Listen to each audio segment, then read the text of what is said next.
Hello guys, welcome back to my channel. To like, share and subscribe for more stories. Let's begin our story Rebirth for My Love, Episode 6। Australia Khurana villa. KK का phone बजने लगता है, जिसकी वजह से केके अपनी नींद से जगने लगता है। उसके ऊपर से नींद के गोलियों का असर कम हो रहा था। उसका फोन एक बार बजकर बंद हो जाता है। जेनिफर केके की फिकती पलकों को देखकर अपनी आंखें बंद करके सीने का नाटक करने लगती है। उसको पता था अब कभी भी केके उठ सकता था। केके का फोन एक बार बजकर बंद होकर फिर से बजने लगता है, जिस कारण केके अपनी आधी नींद में ही फोन उठाता है।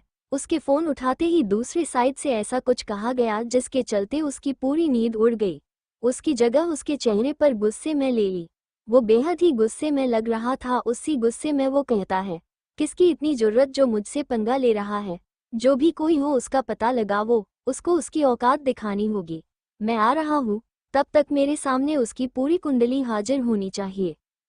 इतना कहकर वो फोन कट करके अपने असिस्टेंट को फोन करके यूएसए के लिए जेट रेडी करने को कहता है। उसके बाद वो अपने भावों में सोई हुई जेनिफर की तरफ देखता है। उसको इतनी सुकून से अपनी बाहों में सोता देख उसका गुस्सा छूमंतर होता है। उसके चेहरे पर अब गुस्से की जगह एक प्यारी स्माइल ने ले ली थी। वो उसके माथे पर एक किस करके बेड से उठकर अपने कपड़े पहनकर वॉशरूम में जाके फ्रेश होकर वहां से चला जाता है। उसकी तरफ से तो जेनिफर अब सुबह ही उठेगी, तब तक उसको कुछ याद भी रहेगा या नहीं ये पता नहीं था। इसलिए वो वहां से सीधा विला के बाहर आकर अपनी कार में बैठ के एयरपोर्ट की तरफ चला जाता है। वही जेनिफर बालकनी के खिड़की से उसे जाते हुए देख रही थी। उसके जाते ही उसके चेहरे पर एक मिस्टीरियस स्माइल आती है। वो अपना फोन निकल कर किसी को कॉल करके उसको बताती है, शिकार यहाँ से निकल गया है, जल्द ही वो वहां पहुंच जाएगा। केयरफुल, वो कुछ बड़ा करने वाला है। ऑस्ट्रेलिया में उसकी यह की मीटिंग पोस्टपोन होकर यूएसए में ही होने वाली है। वैसे भी मैंने तुमको उसके फ़ोन का पूरा कंट्रोल दिया है। और हाँ, एक खास बात, वो हमेशा अपना चेहरा बदलता है। उसका असली चेहरा उन सब मास्क के पीछे छुपा हुआ है, जिसके बारे में पता लगाना मुश्किल है। पर मैंने उसके अंदर तुमने मुझे दिया हुआ ट्रैकर इंस्टॉल कर दिया है, जिससे तुम्हारे मुताबिक कोई भी मशीन उसको ट्रेस नहीं कर पाएगी। आई होप तुम अपने मिशन में कामयाब हो। All the best, thumbs up का चिन्ह। इतना कहकर वो फोन कट कर देती है। उसके बाद वो बेड पर जाके सो जाती है। दूसरी तरफ से वो आदमी जेनिफर की सारी बातें सुनने के बाद अपना फोन कट करके अपने पॉकेट में डाल देता है और अपने आईपैड पर केके की जो लोकेशन दिखाई दे रही थी उसको देखकर अपने चेहरे पर एक डेविल स्माइल करके कार में बैठकर अपनी कार लेकर कहीं चला जाता है। यूएसए शिव का सेफ हाउस। शिव और उसकी टीम जो इंसान उनका पीछा कर रहा था उसको चकमा देकर सेफ हाउस पहुंच चुके थे। अभी वो स्टडी रूम में बैठकर कुछ डिस्कस कर रहे थे। उस शांत रूम में मैसेज पढ़ने की बीप की आवाज़ आती है, जिसके वजह से सबका ध्यान उस तरफ जाता है। वो मैसेज शिव के मोबाइल पर आता है। जब वो उस मैसेज को ओपन करके देखता है तो इसके चेहरे पर स्माइल आ जाती है। वो मैसेज का आइकॉन बंद करके अपना ईमेल चेक करता है। उस पर भेजी हुई इन्फॉर्मेशन पढ़कर वो उस सारी इन्फॉर्मेशन को आरव को सेंड करता है और उससे कहता है, नज़र रखो, इस पर हमारे लिए बेहद बड़ा क्लू है। शिव के कहने पर जब आरव वो इन्फो पढ़ता है तो उसके चेहरे पर भी एक बड़ी स्माइल आती है। वो शिव से कहता, यस चीफ, अब केके को कुछ ही दिनों में हम पकड़कर इंडिया लेके जाएंगे उसकी खातिरदारी करने। उसकी बातें ध्यान से सुन रही बाकी की टीम को पहल तो कुछ समझ नहीं आता। मनोज अपना सर खुजलाते हुए कहता है, आरव, हम उसको कुछ ही दिनों में कैसे पकड़ेंगे जब हमारे पास अब तक उसकी कोई भी इंफॉर्मेशन नहीं है। वो हमारे उसके जाग पर पहुंचने से पहले ही वहां से रफू चक्कर हो जाता है। सबको उसकी बात सही लगती है। वो सब जवाब के लिए आरव की तरफ देखते जो कि अपने लैपटॉप पर कुछ कर रहा था। उसकी उंगलियां तेजी से लैपटॉप पर चल रही थी और शिव वहां से आरव को सारी इन्फॉर्मेशन सेंड करके पहले ही जा चुका था। आरव को जब अपने ऊपर किसी की नज़र का एहसास होता है तो वो अपना सर ऊपर करके देखता है। सब उसकी तरफ अपने सवाल को जवाब मांग राज थे। वो अपने कंधे उचकाकर उनकी तरफ अपना लैपटॉप करके कहता है, चीफ के खास इन्फॉर्मर ने उनको ये इन्फॉर्मेशन सेंड की है। वो दिखाकर अर्व स्क्रीन चेंज करके उनकी तरफ दिखाकर कहता है, और ये रहा कि अब ये कहीं भी जाए हमें इसके बारे में पता लग जाएगा। उसके अंदर ट्रैकर फिक्स किया हुआ है जिस कोई भी मशीन पता नहीं लगा पाएगी। उनके ये सब दिखाकर और बताकर वो अपने काम पर लग जाता है। वो सब ये सब सुन के खुश हो जाते हैं। तभी उन सब के मोबाइल पर अपने चीफ का मैसेज आता है जिसमें उन सबको अब क्या करना है उसकी जानकारी थी। सबको अपना अपना टास्क मिल चुका था और वो सब भी अपने काम पर लग चुके थे। श्रेया गांव वालों से बात कर ही रही थी, तभी उसके सामने इंसान का कटा हुआ सिर पड़ता है। उसने अपने 2 कदम पीछे ले लिए। वो अपनी गुस्से से बारी लाल आंखों के साथ उस तरफ देखती है जहां से वो कटा हुआ सिर आया था। गांव वाले उस कटे हुए सिर को देखकर ही डर के मारे पीछे हो गए थे। गांव वाले खुद को संभाल ही रहे थे कि उनके कान में श्रेया की खतरनाक आवाज आई, जो कि कह रही थी, ये दुस्साहस किसने किया? हिम्मत है तो सामने आओ।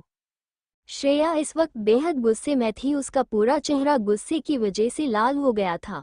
उसको ऐसे देख के वहां मौजूद गुरु माँ का एक शिष्य दौड़कर गुरु माँ के आश्रम की तरफ चला गया उनको बुलाने के लिए। श्रेया के पुकारने पर उसके सामने एक काला साया आता है। वो बेहद ही खतरनाक तरीके से हंस रहा था। कुछ समय बाद वो काला साया अपने असली रूप में आ गया था।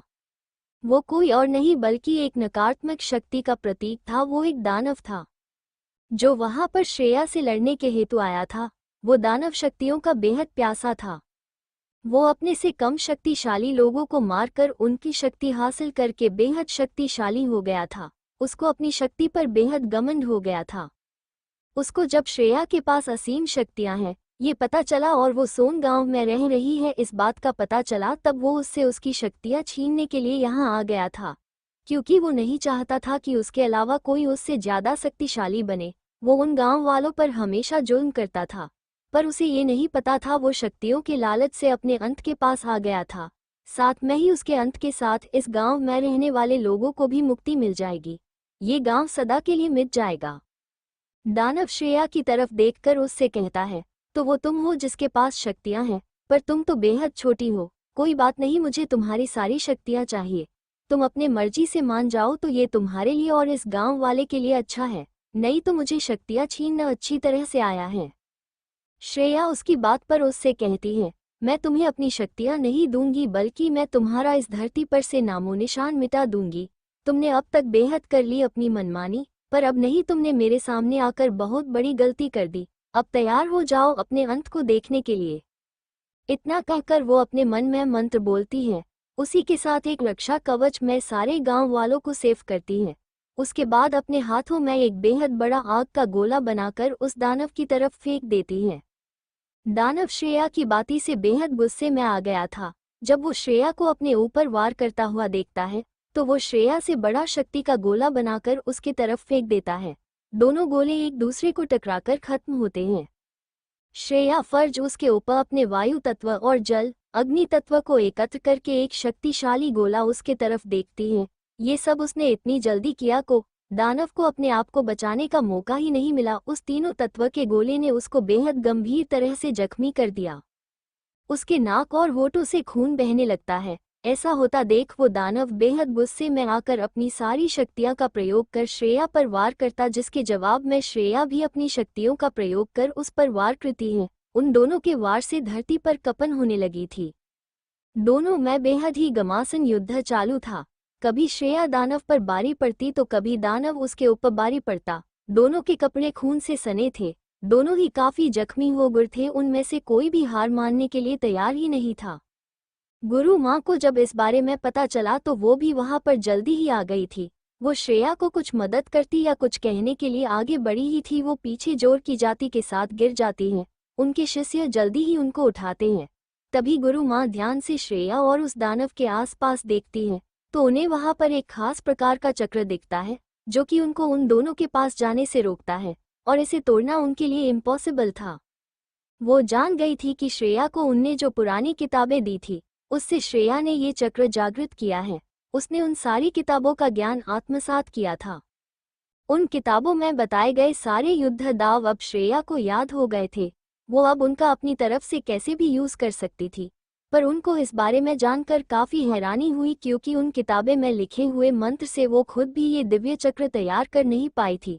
वो कई बार फेल हो गई थी, इसलिए उनने उसके बारे में अभ्यास करना छोड़ दिया था। पर श्रेया ने काफी कम समय में सारी विद्या हासिल की थी, साथ में ही उसका अच्छी तरह से इस्तेमाल भी कर रही थी। अब उनको इस युद्ध में हस्तक्षेप करने की कोई जरूरत नहीं थी। श्रेया अब इतनी कैपेबल हो गई थी कि वो आसानी से इस युद्ध को जीत सकती थी।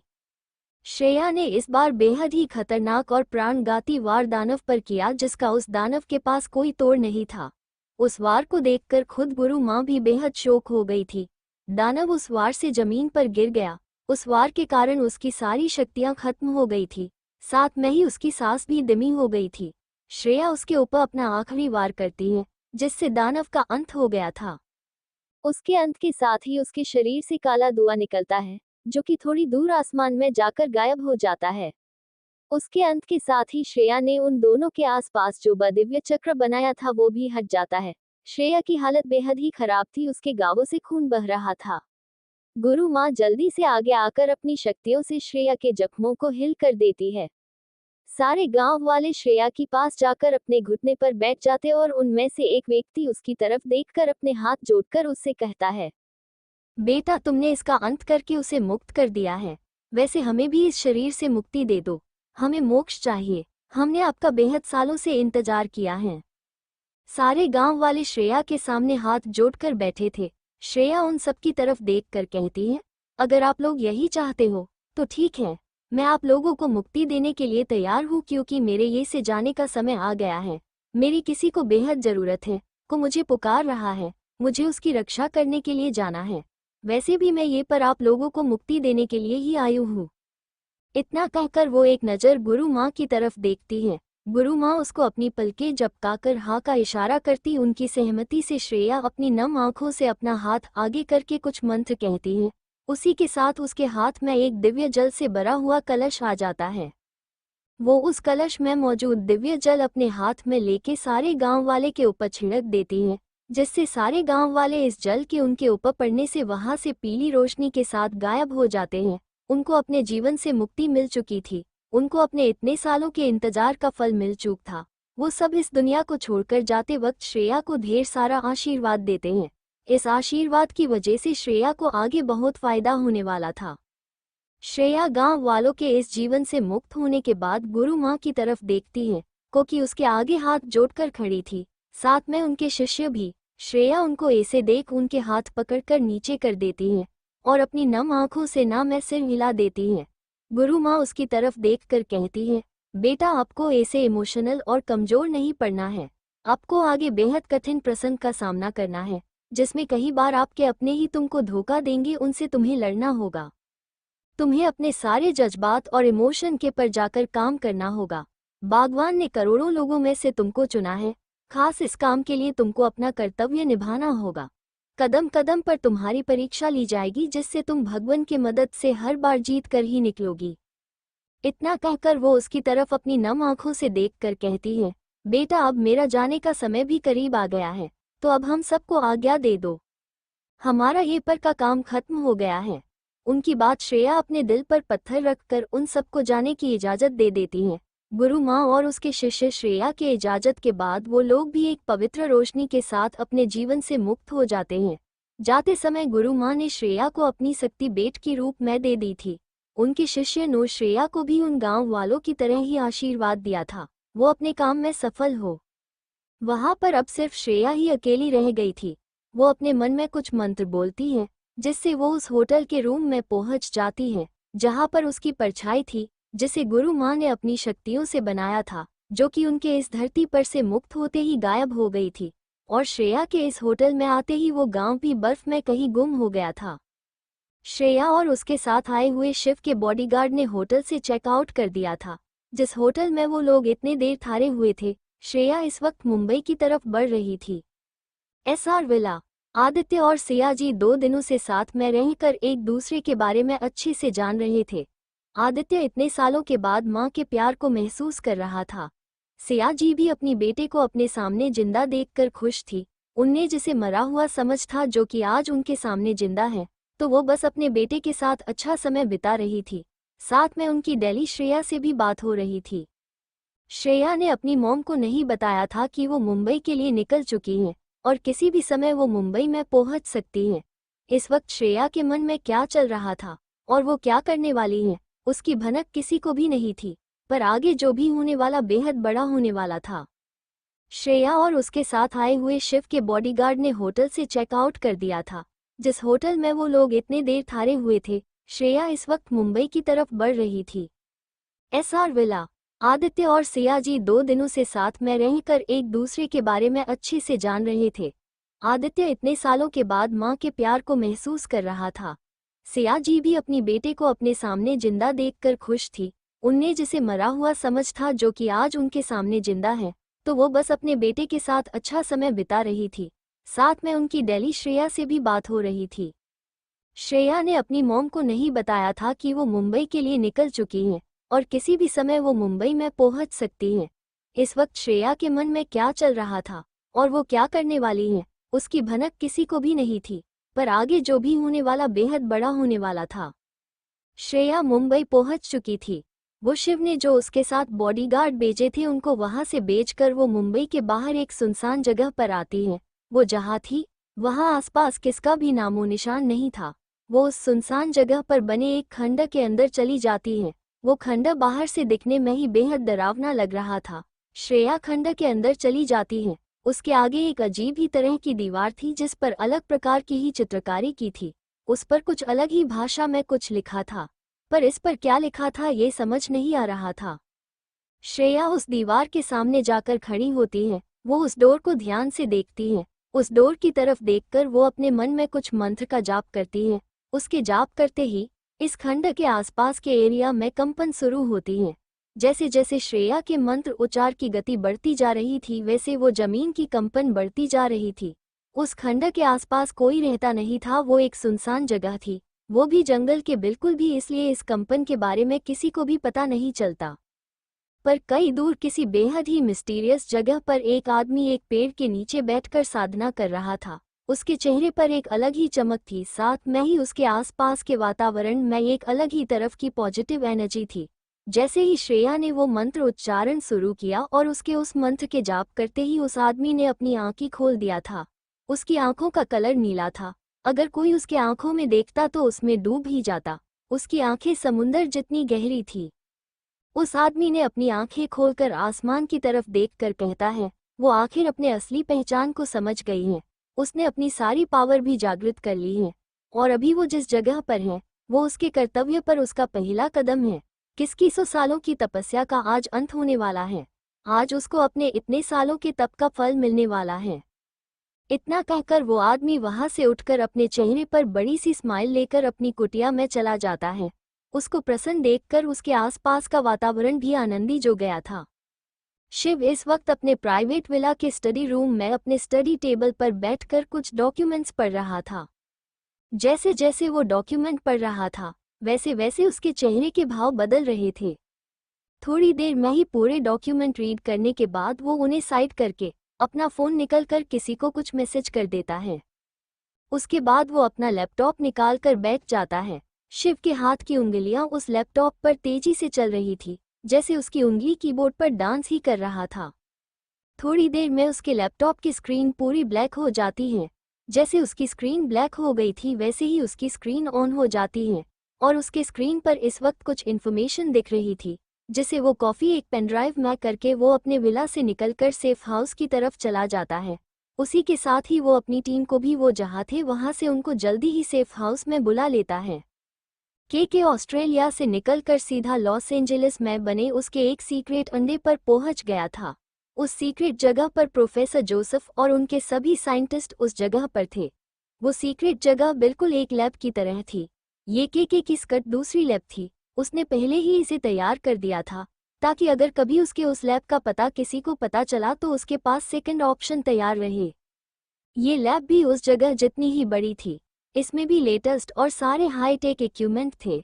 उन लोगों जब पहले सीक्रेट लैब के बारे में किसी को पता चला है और उसने उनके सीक्रेट डोर को भी सेफली ओपन किया है, इस बारे में जानकारी मिली तो इन लोग ने जल्दी से अपने बनाए हुए वायरस के सैंपल कलेक्ट करके उस लैब में बनाए गए दूसरे सीक्रेट रास्ते से उस लैब से चले गए और साथ में उन लोगों ने उस लैब में बॉम्ब भी फिट की था ताकि उनके मिशन के बारे में किसी को कुछ पता न चले, कोई सबूत पीछे न छूटे। के इस वक्त अपने सीक्रेट जगह पर बने लैब के एक रूम में प्रोफेसर जोसेफ के साथ कुछ बात कर रहा था। प्रोफेसर जोसेफ ने वायरस के कई सैंपल रेडी कर दिए थे। एंटीडोट बनाने का काम भी चल रहा था। एंटीडोट तो लगभग तैयार हो ही चुका था, बस कुछ और दिन बाकी थे उसके बाद केके का असली मिशन चालू होने वाला था। श्रेया के मंत्र उच्चार की गति धीरे धीरे तेज होती जा रही थी। वैसे ही इस खंडक के आसपास के जगह में कंपन की गति भी तेज हो जाती है। उसी के साथ श्रेया के सामने की दीवार पर बने चित्र में भी कुछ बदलाव आने लगता है। उस दीवार पर बने चित्र का कलर भी बदल रहा था। कलर बदलते बदलते उस दीवार का कलर लाल भड़क हो गया। एक जोर की आवाज के साथ वो दीवार 2 पार्ट में डिवाइड हो गई थी। दीवार 2 पार्ट में डिवाइड होने के बाद वहां पर एक बेहद ही पुराना डोर दिखता है, जिस पर दोनों तरफ से नागराज की प्रतिमा थी। श्रेया उस दीवार के 2 पार्ट में डिवाइड होने के बाद अपनी आंखें खोलती है। आंखें खोलते ही उसके सामने वो डोर दिखता है जिसमें नागराज की प्रतिमा थी। वो उस द्वार को एक नज़र देखकर उसके पास जाके उस पर बने चक्र पर हाथ रखती है, जो कि उस द्वार के बीचों बीच था। उस पर हाथ रखकर वो अपनी आंख बंद करके अपने मन में मंत्र बोलती है, जिससे वो डोर ओपन हो जाता है। डोर ओपन होते ही तेज प्रकाश श्रेया के चेहरे पर पड़ जाता है। उस प्रकाश के अपने चेहरे पर पड़ने से श्रेया अपनी आंखें खोलती है। उसकी आंखें खोलने के बाद वो प्रकाश धीमा होता जाता है। थोड़ी ही देर में उसे आगे जो भी था वो साफ दिखाई देता है। वो उस डोर के अंदर अपना दाया पर रखकर अंदर जाती है। जैसे ही वो उस द्वार के अंदर चली जाती है, उसी के साथ ही वो डोर बंद होता है। साथ में वो दीवार भी फिर से अपने पहले वाली जगह पर आ जाती है। अब वहाँ का नज़ारा ऐसा था कि वहाँ पर अभी थोड़ी देर पहले कुछ हुआ है, इस कोई नामो निशान भी नहीं था। आसपास की जगह पर जो थोड़ी देर पहले तेज कंपन हो रही थी, वो भी थम जाती है। साथ में ही आसपास का वातावरण फिर से पहले जैसे हो जाता है। जंगल में रहने वाले जानवर जो थोड़ी देर पहले भयभीत हो गए थे जमीन में हो रही कंपन से, वो कंपन के रुकते ही शांत हो जाते हैं और फिर से अपने दुनिया में रम जाते हैं। Second secret lab, Los Angeles. KK और प्रोफेसर केके इस वक्त प्रोफेसर केके के केबिन में आमने सामने बैठे थे। उस केबिन का तापमान बेहद बढ़ चुका था। केके इस वक्त बेहद गुस्से में लग रहे था। उसकी कतई ये मंजूर नहीं था कि किसी के वजह से उसका इतना नुकसान हो गया था। एंटीडोट लगभग रेडी होने के कगार पर ही था, पर उस लैब पर शिव के अटैक करने से उनको जल्दी ही वो जगह छोड़नी पड़ी। साथ में इतने महंगे इक्विपमेंट मिट्टी में मिल गए थे। उसको इक्विपमेंट की इतनी परवाह नहीं थी, पर उसका बेशकीमती एंटीडोट रेडी होने वाला ही था। पर इस हमले के कारण उनका वो सारी एंटीडाइट बर्बाद हो गया था। ऊपर से उनको अपने मिशन में भी अब देर होने वाली थी, जिससे केके के ऊपर का प्रेशर भी बढ़ रहा था। उसके ऊपर जो लोग थे वो केके पर अब प्रेशर डालने लगे थे, जिस वजह से केके ज्यादा ही गुस्से में था। उसने अब तक जिस भी काम में हाथ डाला था वो पूरा किया था, वो भी टाइम से पहले ही। पर इस बार उसके काम टाइम से पहले क्या टाइम पर पूरा होगा या नहीं, इस बारे में पता नहीं था। केके के सामने बैठे प्रोफेसर जोसेफ के माथे पर पसीना आ गया था। वो केके का गुस्सा देखकर कांप रहा था। वो केके के गुस्से से अच्छी तरह से वाकिफ था और अब तो उसकी ही आदमी की एक गलती के कारण उनके लैब के बारे में इंडिया से आए हुए ऑफिसर को पता लग गया था। साथ में वो लोग उस सिक्योरिटी को हैक करके अंदर घुस भी गए थे। अगर थोड़ी और देर हो जाती तो सारे लोग पकड़े जाते, उनके साथ ही उनके हाथ में वो वायरस भी लग जाता। केके अपना सारा गुस्सा प्रोफेसर जोसेफ पर उतरता उससे पहले उसका फ़ोन बजने लगता है। केके उसको रिसीव करता है। उधर से कुछ कहा जाता है, जिसे सुनकर केके अपनी चेयर से उठकर उस केबिन से बाहर निकलकर वो सीक्रेट लैब में बने सीक्रेट रास्ते के साथ वहां से निकलकर अपनी कार में बैठकर कहीं चला जाता है। केके के केबिन से बाहर जाते ही प्रोफेसर जोसेफ एक गहरी राहत की सांस लेता है, जैसे वो बेहद बड़े मुसीबत से बाहर निकल गया है। प्रोफेसर केके अपने आप को नॉर्मल करके अपने केबिन से बाहर निकल उसके पर्सनल लैब के एरिया में चला जाता है और अपने अधूरे एंटीडोट बनाने के काम पर लग जाता है। Second secret lab, Los Angeles. KK और प्रोफेसर केके के इस वक्त प्रोफेसर केके के केबिन में आमने सामने बैठे थे। उस केबिन का तापमान बेहद बढ़ चुका था। केके इस वक्त बेहद गुस्से में लग रहे था। उसकी कतई ये मंजूर नहीं था कि किसी के वजह से उसका इतना नुकसान हो गया था। एंटीडोट लगभग रेडी होने के कगार पर ही था, पर उस लैब पर शिव के अटैक करने से उनको जल्दी ही वो जगह छोड़नी पड़ी। साथ में इतने महंगे इक्विपमेंट मिट्टी में मिल गए थे।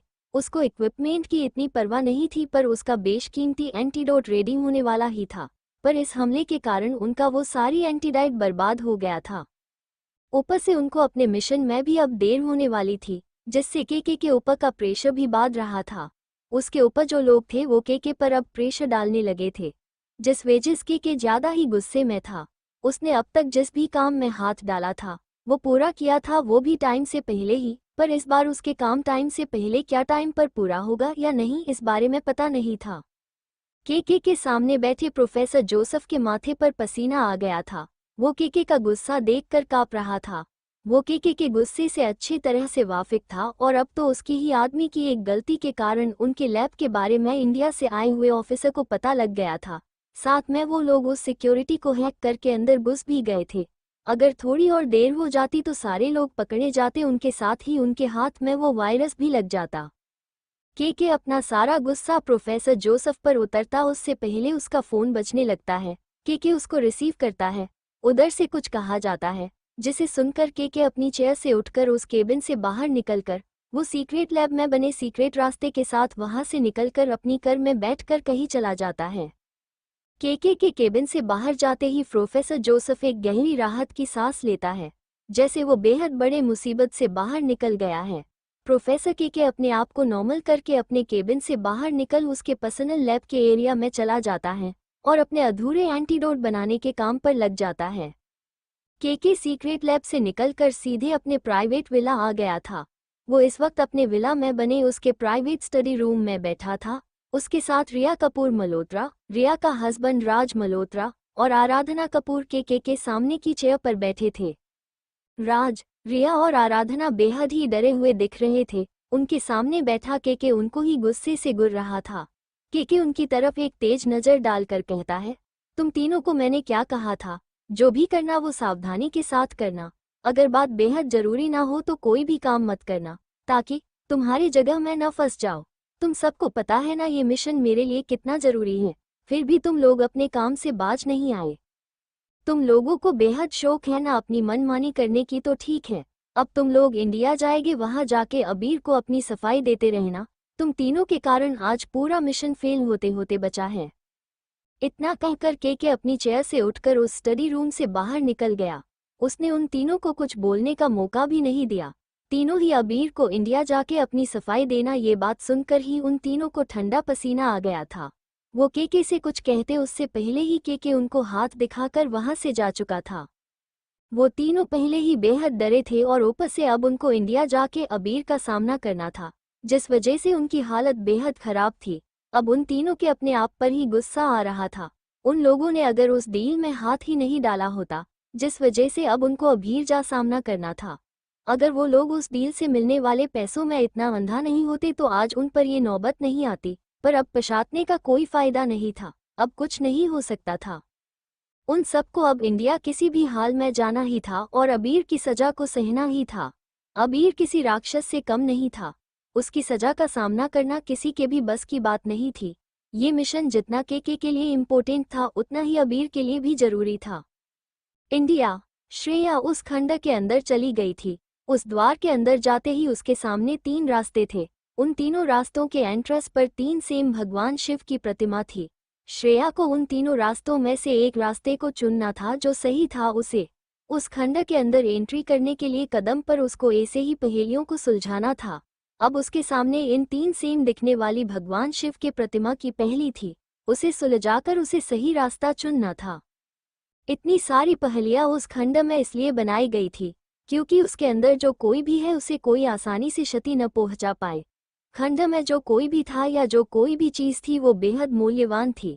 अगर कोई उस खंड में आकर प्रथम द्वार को पार भी कर दे, उसको आगे बेहद सारे फासले पार करने थे। अगर उसे एक भी चूक हो जाए तो उसे सीधा अपने प्राण त्यागना होगा। श्रेया अपने सामने के 3 रास्तों में बने भगवान शिव की प्रतिमा को ध्यान से देखती है। उसको तीनों प्रतिमा सेम ही लगती हैं। भगवान शिव की प्रतिमा को ध्यान से देखने के बाद वो उस प्रतिमा के साइड में रखे कलरफुल पत्थर को अपने जगह से हटाकर उस पत्थर को वो भगवान शिव के तीसरी आंखों के बीचों बीच जो जगह थी वहां पर रख देती है। पहले रास्ते के एंट्रेंस पर बनी भगवान शिव के प्रतिमा पर वो पत्थर रखने के बाद उस प्रतिमा में कोई बदलाव नहीं हुआ। उसके बाद वो दूसरे साइड के भगवान शिव के प्रतिमा के ऊपर वो पत्थर रख देती हैं। उस प्रतिमा में भी कोई बदलाव नजर नहीं आता, तो वो बची हुई आखिरी भगवान शिव के प्रतिमा पर उस पत्थर को रख देती हैं। उसके भगवान शिव के तीसरी आंखों के बीचों बीच जो जगह थी वहां पर वो पत्थर रखते ही उस पत्थर का कलर चेंज होकर रेड हो जाता है। इसका मतलब था उसको सही रास्ता मिल गया है। श्रेया बीच वाले रास्ते से होकर आगे बढ़ती है। वो जैसे जैसे अपना कदम उस रास्ते पर आगे बढ़ा रही थी, वैसे ही उसको पॉजिटिव एनर्जी का भास हो रहा था। कुछ कदम चलने के बाद श्रेया के सामने एक बेहद बड़ा द्वार आता है, जिस पर नागराज की 2 प्रतिमा थी। साथ में उन 2 नागराज के प्रतिमा के बीच एक होल था। श्रेया उस होल में अपने साथ ले हुए रेड कलर के पत्थर को रख देती है, जो कि उसने पीछे वाले रास्ते से उस पत्थर को अपने साथ रख था। उस पत्थर को उस होल में रखते ही एक तेज आवाज के साथ वो द्वार खुलता है। उसके खुलते ही उसमें से तेज रोशनी बाहर आती है, जिससे श्रेया की आंखें अपने आप बंद होती हैं। कुछ मिनट के बाद वो रोशनी धीरे धीरे कम हो जाती है। उस रोशनी के काम होते ही श्रेया को उस द्वार के अंदर का नज़ारा साफ दिखाई देता है। वो अपना कदम आगे बढ़ाकर उसके अंदर प्रवेश करती है। उसके अंदर प्रवेश करते ही बाहर का द्वार क्लोज होकर फिर से पहले तरह हो जाता है। श्रेया उस द्वार से अंदर जाती है। उसके सामने एक बेहद बड़ी और मनमोहक भगवान शिव की मूर्ति थी। उस मूर्ति के गले में जीवित नागराज विराजमान थे। साथ में उस मूर्ति के आसपास बेहद सारे सांप थे, जैसे वो अपने ईष्ट की सेवा कर रहे थे, उनके सानिध्य का आनंद ले रहे थे। वो मूर्ति देखने में बेहद ही सुंदर और मनमोहक लग रही थी। उसको एक बार देखने से ही कोई उस पर मोहित हो जाए, कोई उस मूर्ति की सुंदरता की तारीफ किए भी रह ही नहीं पाएगा। श्रेया भी कुछ पल के लिए उस मूर्ति की सुंदरता में खो ही गई थी। वो आगे बढ़कर भगवान शिव के प्रतिमा को प्रणाम करती है। उसके बाद वो नागराज को प्रणाम करके आगे बढ़ने की आज्ञा मांगती है। लॉस एंजलिस, शिव और उसकी सारी टीम इस वक्त सेफ हाउस में बने स्टडी रूम में बैठी थी। शिव अपनी सारी टीम पर एक नज़र डालकर कहता है, अगर हम सबको केके को जिंदा पकड़ना है तो हमें इस आदमी पर नज़र रखनी होगी। इतना कहकर वो एक फोटोग्राफ टेबल पर रखता है। फोटोग्राफ को टेबल पर रखकर वो उनको उस फोटोग्राफ में मौजूद आदमी के बारे में बताता है। ये आदमी और कोई नहीं बल्कि ऑस्ट्रेलिया का बिजनेसमैन करण खुराना है। इस पर नज़र रखो, हमको के बारे में सब पता चलेगा। और ये काम आरव तुम करोगे, अपने साथ आकृति को ले लो। शिव की बात पर आरव और आकृति यस चीफ कहते हैं।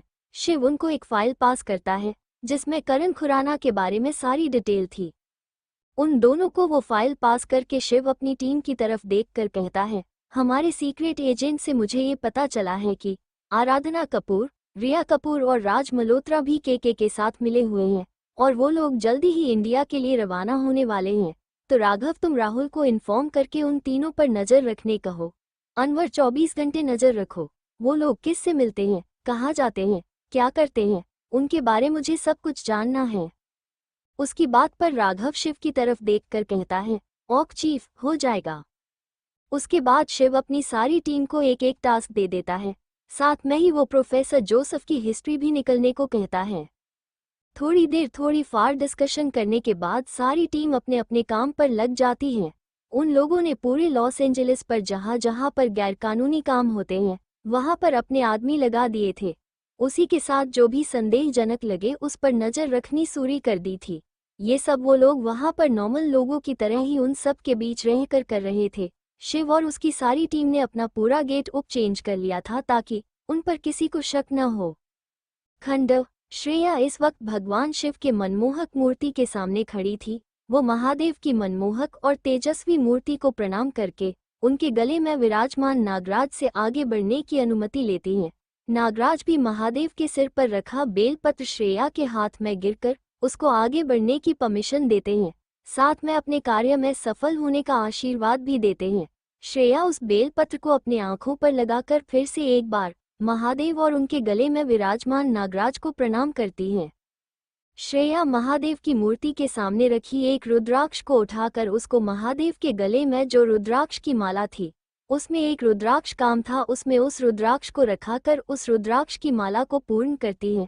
उसके ऐसे करते ही महादेव की मूर्ति अपने जगह से हटकर साइड हो जाती है।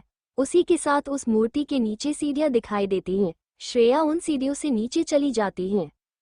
4-5 सीढ़ियां नीचे आने के बाद वो एक जगह रुक जाती है। उसके आगे बेहद सारे सांप थे।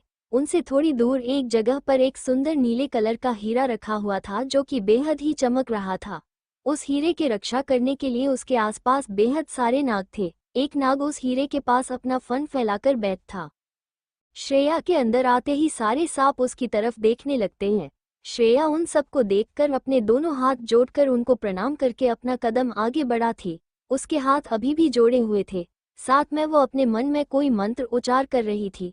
वो जैसे जैसे अपना कदम आगे बढ़ा रही थी, वैसे वैसे सारे सांप अपनी जगह से हट रहे थे, उसको आगे जाने के लिए रास्ता बना रहे थे। श्रेया उनके बनाए रास्ते से होकर आगे बढ़कर उस हीरे के सामने आकर खड़ी होती है। उस हीरे के पास बैठे नाग श्रेया को देखकर उस हीरे के पास से चला जाता है। उसके वहां से जाते ही श्रेया उस हीरे को प्रणाम करके उसको अपने दोनों हाथों से पकड़कर उठाती है। उस नीले हीरे को उठाकर वो उसको अपने माथे पर लगाकर कुछ मंत्र कहती है। उसी के साथ वो नीला हीरा श्रेया के अंदर चला जाता है। हीरा पूरी तरह से श्रेया में समा जाने के बाद श्रेया अपनी दोनों आंखें खोल देती है। उसके बाद वो जहां पर वो हीरा रखा था उस जगह पर अपना हाथ रख देती है और उसको एक बार दाएं तरफ और एक बार बाएं तरफ घूमती है, जिससे उसके सामने की दीवार दो भागों में बांट जाती है। उसके आगे एक बेहद बड़ा कमरा दिखाई देता है। श्रेया उस कमरे के अंदर कदम रखती है। वो पूरी तरह से कमरे में एंटर होने के बाद फिर से वो जगह जैसी थी वैसी ही हो जाती है। श्रेया जैसे ही उस कमरे एंटर होती गई, वैसे ही उस कमरे में उजाला हो जाता है। उस कमरे में उजाला होने के बाद श्रेया को उस कमरे में मौजूद सभी चीजें साफ साफ दिखाई पड़ती हैं। श्रेया उस पूरे कमरे को देखने में बिजी थी, तभी उसकी किसी की आवाज सुनाई देती है। लॉस एंजलिस, के इस वक्त अपने सीक्रेट आड़े पर बैठकर अपने आदमियों से कुछ बेहद ही सीरियस विषय पर चर्चा कर रहे था। प्रोफेसर जोसेफ ने के ने उसको जितने कहा थे उतने वायरस के सैंपल बनाए थे। उसने उन सबको K2 वायरस नाम दिया था और साथ ही उसने एंटीडोट भी लगभग रेडी कर दिया था, बस एंटीडोट लास्ट स्टेज पर था। शिव इस वक्त लॉस एंजलिस के सबसे बड़े क्लब में बैठा हुआ था। उसने अपना सारा गेट अप चेंज किया था, कोई भी उसको आसानी से पहचान नहीं पाएगा। उसको खबर मिली थी कि किसी डील के लिए इस क्लब में आने वाला था। खबर पक्की थी, जो कि शिव के सबसे वफादार आदमी ने दी थी। शिव ने उस पूरे क्लब को अपने निगरानी में लिया था। उसके इजाजत के बिना कोई भी इस क्लब से बाहर नहीं जा सकता था। इंडिया, राज, रॉय और आराधना कपूर इंडिया पहुंच चुके थे। वो तीनों ही इस वक्त अबीर के अड्डे पर थे। इस वक्त अबीरा किसी काम के वजह से शहर से बाहर गया था। ये बात जब उन तीनों को पता चला तब उन तीनों ने राहत की सांस ली, पर उन तीनों को भी पता था जब 2 या 3 दिनों बाद अबीर वापस आएगा तब उनको उसके गुस्से से कोई भी नहीं बचा सकता था। अबीर के खास आदमी ने उन तीनों को अबीर के सेफ हाउस पर भेज दिया था, जहां पर उन तीनों के खातिरदारी की सारी तैयारी कर दी थी। SR विला, श्रेया की मॉम और आदित्य इस वक्त हॉल में बैठकर कुछ बातें कर रहे थे। तभी वहां पर प्रिया कोई फाइल लेके आती है, जिस पर उसको सिया जी के साइन चाहिए थे। वो सिया जी से कहती है, मैम, ये कुछ शर्मा कंपनी के साथ हम जो डील साइन करने वाले थे उसके पेपर हैं। हमने उस मीटिंग में सब फाइनल कर दिया था, बस आपके साइन रह गए थे। सर की तबीयत खराब हो गई थी, तब आप इस डील को अधूरा छोड़ कर आई थी। शर्मा इंडस्ट्री से कॉल आया था, इसलिए मैं ये पेपर ये लेकर आई हूँ साइन करने के लिए। वो इतना कहकर वो पेपर सिया जी की तरफ बढ़ा देता है और अपनी जगह पर खड़ी हो जाती है। सिया जी उसकी बातें सुनकर वो पेपर उठा लेती हैं, साथ में ही उसको बैठने के लिए कहती हैं। प्रिया भी अपने बॉस की बात मानकर उनके सामने के सोफे पर बैठकर सिया जी के हाथ में जो पेपर थे उनको देखने लगती हैं। वो बड़ी बेसब्री से उनके उस पेपर पर साइन करने का इंतजार कर रही थी। सिया जी उस पेपर के पहले 1-2 पेज पढ़ती हैं। उनको जब सब सही दिखा तो, और वैसे भी उनको प्रिया पर पूरा बारिश था। वो उसको अपने बेटी के जैसे मानती थी और प्रिया ने अब तक जो भी काम किया था वो सब सही था, किसी में भी कोई गलती नहीं की थी। उनको उस पर पूरा बारिश था। उसने उनके पास पेपर साइन करने के लिए लेट है तो उसने ये पेपर अच्छे से चेक किए ही होंगे। उनने ऊपर के कुछ पेपर पढ़े तो उनको सब सही लगे तो वो उन पेपर्स पर साइन करने ही वाली थी कि उनको बीच में ही आदित्य रोक देता है। आदित्य के यूं अचानक रोकने के कारण सिया जी और उनके साथ प्रिया भी उसकी तरफ देखने लगती हैं। थोड़ी देर पहले जो प्रिया के चेहरे पर मुस्कान आ गई थी सिया जी को साइन करता देख वो आदित्य के रोकने के बाद गायब हो गई थी। उसने हॉल में आने के बाद आदित्य को नोटिस ही नहीं किया था। उसके दिमाग में बस इतना ही चल रहा था कि उसे कैसे भी करके आज इस पेपर पर सिया जी के साइन लेने थे, इसलिए उसका ध्यान आदित्य पर गया ही नहीं। पर आदित्य जब से वो अंदर आई थी तब से उसको ही नोटिस कर रहा था। उसको उसके ऊपर पहले ही शक था। ऊपर से उसने प्रिया के बारे में अपने खास आदमी को काम पर लगाया था, जो कि वर्ल्ड के टॉप 20 हैकर में से एक था, वो भी उसके बारे में उसके बेसिक इन्फॉर्मेशन के सिवाय कुछ पता नहीं कर पाया था। वो सिर्फ आदित्य को इतनी इन्फॉर्मेशन दे पाया कि वो एक अनाथ है। उसने अपनी सारी एजुकेशन सिंघानिया कॉलेज से की है, वो भी स्कॉलरशिप पर। वो कॉलेज टाइम में पार्ट टाइम जॉब करके अपना सारा खर्चा उठाती थी। अपने एमबीए कंप्लीट करने के बाद उसको मेहरा इंडस्ट्री में काम मिल गया था। वो पिछले 2 सालों से मेहरा ग्रुप में वहां के सीईओ की पर्सनल असिस्टेंट का जॉब कर रही थी। उसके बारे में आगे जो भी थोड़ी बेहद इन्फॉर्मेशन थी, सब उसके बारे में अच्छी थी। जैसे उसके जितना अच्छा और साफ सुथरा कोई है ही नहीं। उसकी इतनी क्लियर इमेज देखकर आदित्य का उसके ऊपर का शक और भी बढ़ गया था। और अब वो जब से हॉल में एंटर करके आई थी, तब से वो कुछ ग्रे हुई थी। उसकी बॉडी लैंग्वेज कुछ और ही कह रही थी। वो खुद को बेहद शांत दिखाने की कोशिश कर रही थी, पर वो आदित्य की नज़र से नहीं बच पाई। उसका उन पेपर को एकटक देखना और अपनी मॉम के उसके ऊपर साइन करने के लिए बढ़ते देख प्रिया के चेहरे पर जो बड़ी मुस्कान आ गई थी, उसको देखकर आदित्य को यकीन हो गया था कुछ तो गड़बड़ है।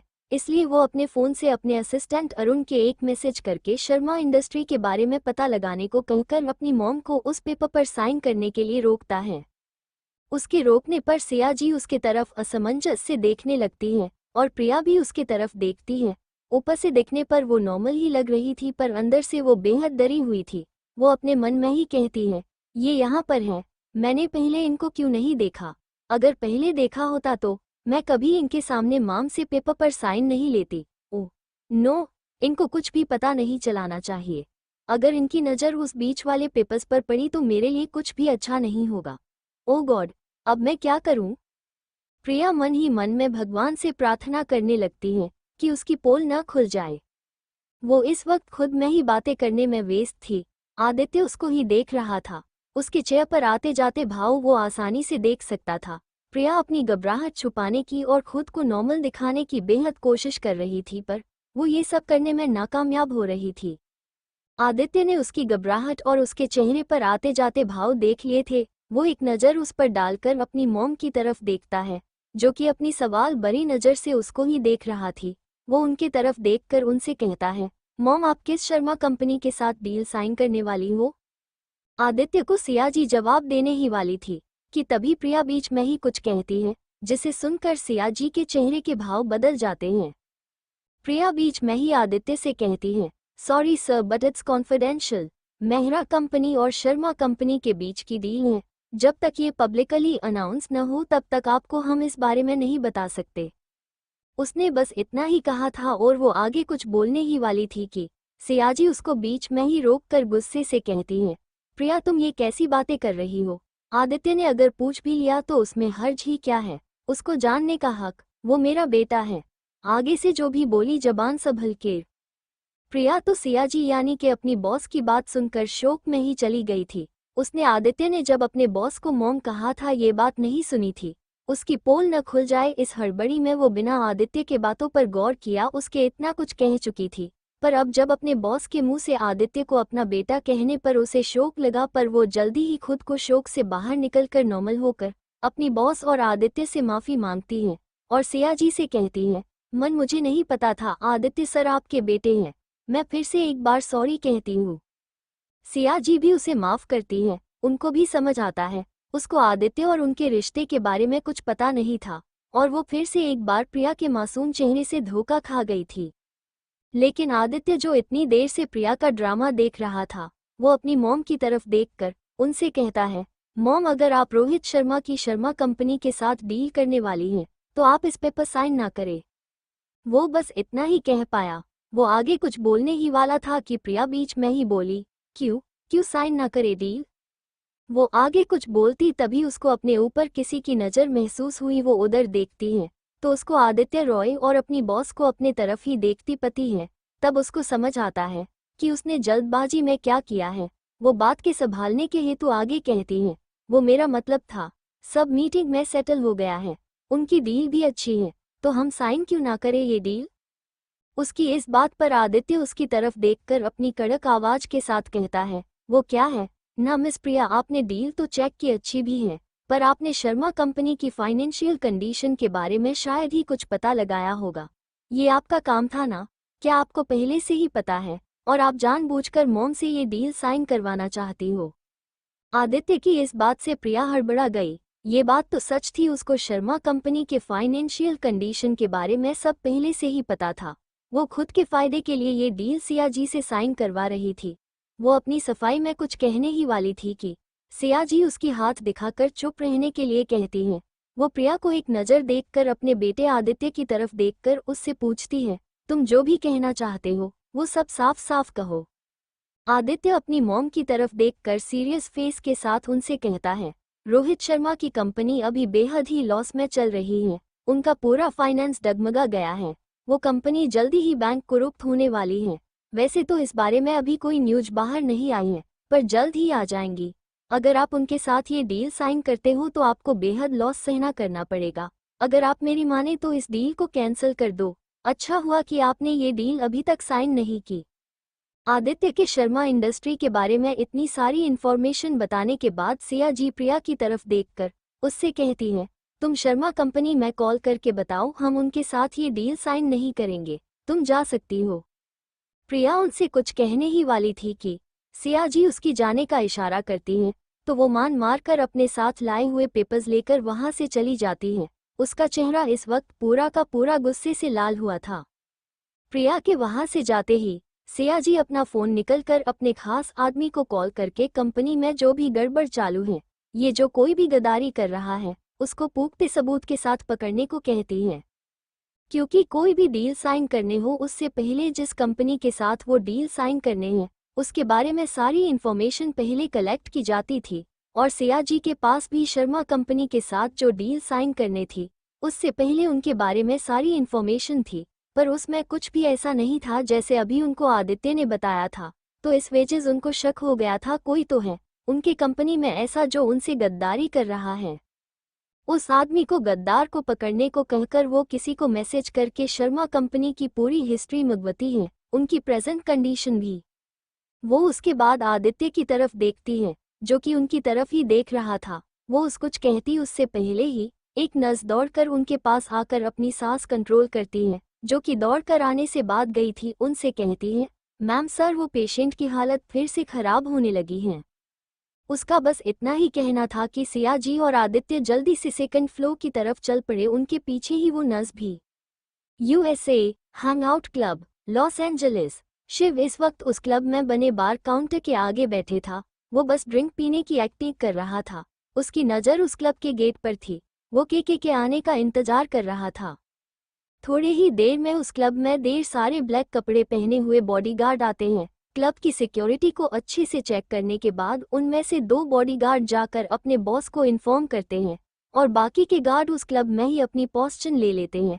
क्लब में मौजूद सारे लोगों का अटेंशन उनकी तरफ जाता है।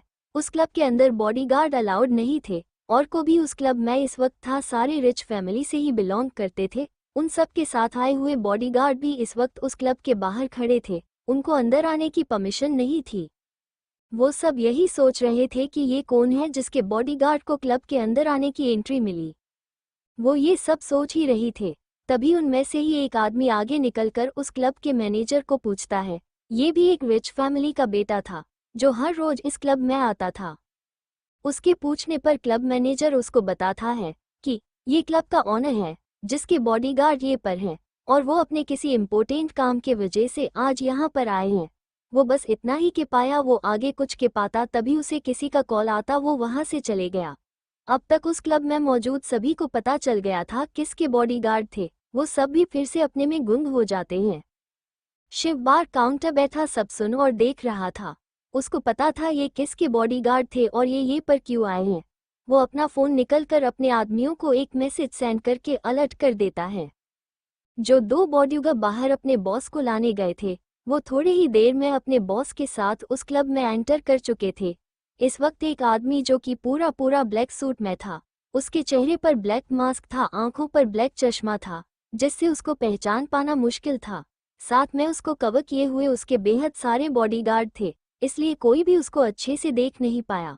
वो उस क्लब के 3 फ्लोर पर बने वीवीआईपी रूम में चला गया। क्लब में मौजूद जो भी लोग पुराने कस्टमर थे वो जानते थे कि इस क्लब का ओनर एक मिस्टीरियस पर्सन है। उन्होंने ज़्यादा इस बात पर ध्यान नहीं दिया। वो आदमी जैसे ही उस क्लब के 3rd फ्लोर पर बने वीवीआईपी रूम में चला गया, वैसे ही उस रूम में एक वेटर के कपड़े पहने हुए 2 आदमी एंटर होते हैं। उस रूम के बाहर उस आदमी के बॉडीगार्ड लाइन में खड़े थे। वो पूरा का पूरा फ्लो ही उसने खाली कर दिया था। बस उस फ्लो की एक रूम चोद कर, जो कि शिव के लिए पहले से ही बुक थी। शिव के पास उस क्लब का डायमंड कार्ड था, इसलिए उस आदमी ने भी उस रूम को वैसे ही चोद दिया था। उसको लगा उससे उसको कोई खतरा नहीं, पर वो ये नहीं जानता था कि वो ही उसको सबसे बड़ा खतरा था, जो थोड़े ही समय में उसको पता चलने वाला था। इंडिया। श्रेया इस वक्त उस खंडर के अंदर मौजूद एक सीक्रेट कमरे थी, जो कि उस मनमोहक बागो शिव के मूर्ति के नीचे था। उस रूम में पूरा का पूरा अंधेरा था। जैसे जैसे श्रेया अपने कदम बढ़ा रही थी, वैसे ही उस शांत कमरे में उसके पैरों की आवाज से जो ध्वनि उत्पन्न हो रही थी, उससे उस रूम में धीरे धीरे रोशनी दिखने लगती है। उसी रोशनी में श्रेया को अपने सामने जमीन पर कोई साधना के मुद्रा में बैठा हुआ दिखता है। वो कौन है, ये पहचानना मुश्किल था, क्योंकि उस रूम में रोशनी बेहद कम थी। श्रेया उस इंसान से 2 कदम की दूरी पर जाके खड़ी हो जाती है। वो अपने हाथ में मौजूद भगवान शिव का बेलपत्र, जो कि नागराज ने उसके हाथ में दिया था, आशीर्वाद के रूप में वो उस बेलपत्र को उस इंसान के सिर पर रख देती है। उसके ऐसा करते ही उस रूम में तेज रोशनी होती है, जिससे आगे का या उस रूम में मौजूद कुछ भी दिखाई नहीं दे रहा था। श्रेया उस इंसान के सिर पर हाथ रखकर वैसे ही अपनी आंखों को बंद करके कुछ मंत्र गुनगुनाती, जिससे उस रूम की तेज रोशनी धीरे धीरे गायब हो जाती है। थोड़ी ही देर में उस रूम में मौजूद वो तेज रोशनी गायब हो गई थी। अब उस रूम में बस इतनी ही रोशनी थी जिसमें हम आसानी से अपने सामने मौजूद चीज को देख सकते थे। श्रेया रोशनी के गायब होते ही अपनी आंखें खोल देती है। उसके बाद वो उस इंसान से कुछ कदम की दूरी पर जाकर खड़ी हो जाती है। वो अपने हाथ में मौजूद बेलपत्र को देखती है। उसको अपने हथेली में रखकर वो कुछ मंत्र कहती है, जिससे उसके हाथ में मौजूद वो बेलपत्र धीरे उसके हाथ में समाता है। थोड़ी ही देर में वो बेलपत्र पूरा का पूरा उसकी हाथ की हथेली में समा गया था। श्रेया सामने मौजूद इंसान की तरफ देखती, जो कि अब भी वैसे ही ध्यान की मुद्रा में बैठे थे। उनकी पलकें धीरे धीरे हिलती हुई दिखाई दे रही थी। साथ में पहले उनका चेहरा साफ दिखाई नहीं दे रहा था, पर अब साफ दिखाई दे रहा था। वो 100 साल से भी अधिक तपस्या करने वाले युग पुरुष दिख रहे थे। उनका नाम क्या था ये किसी को भी पता नहीं था।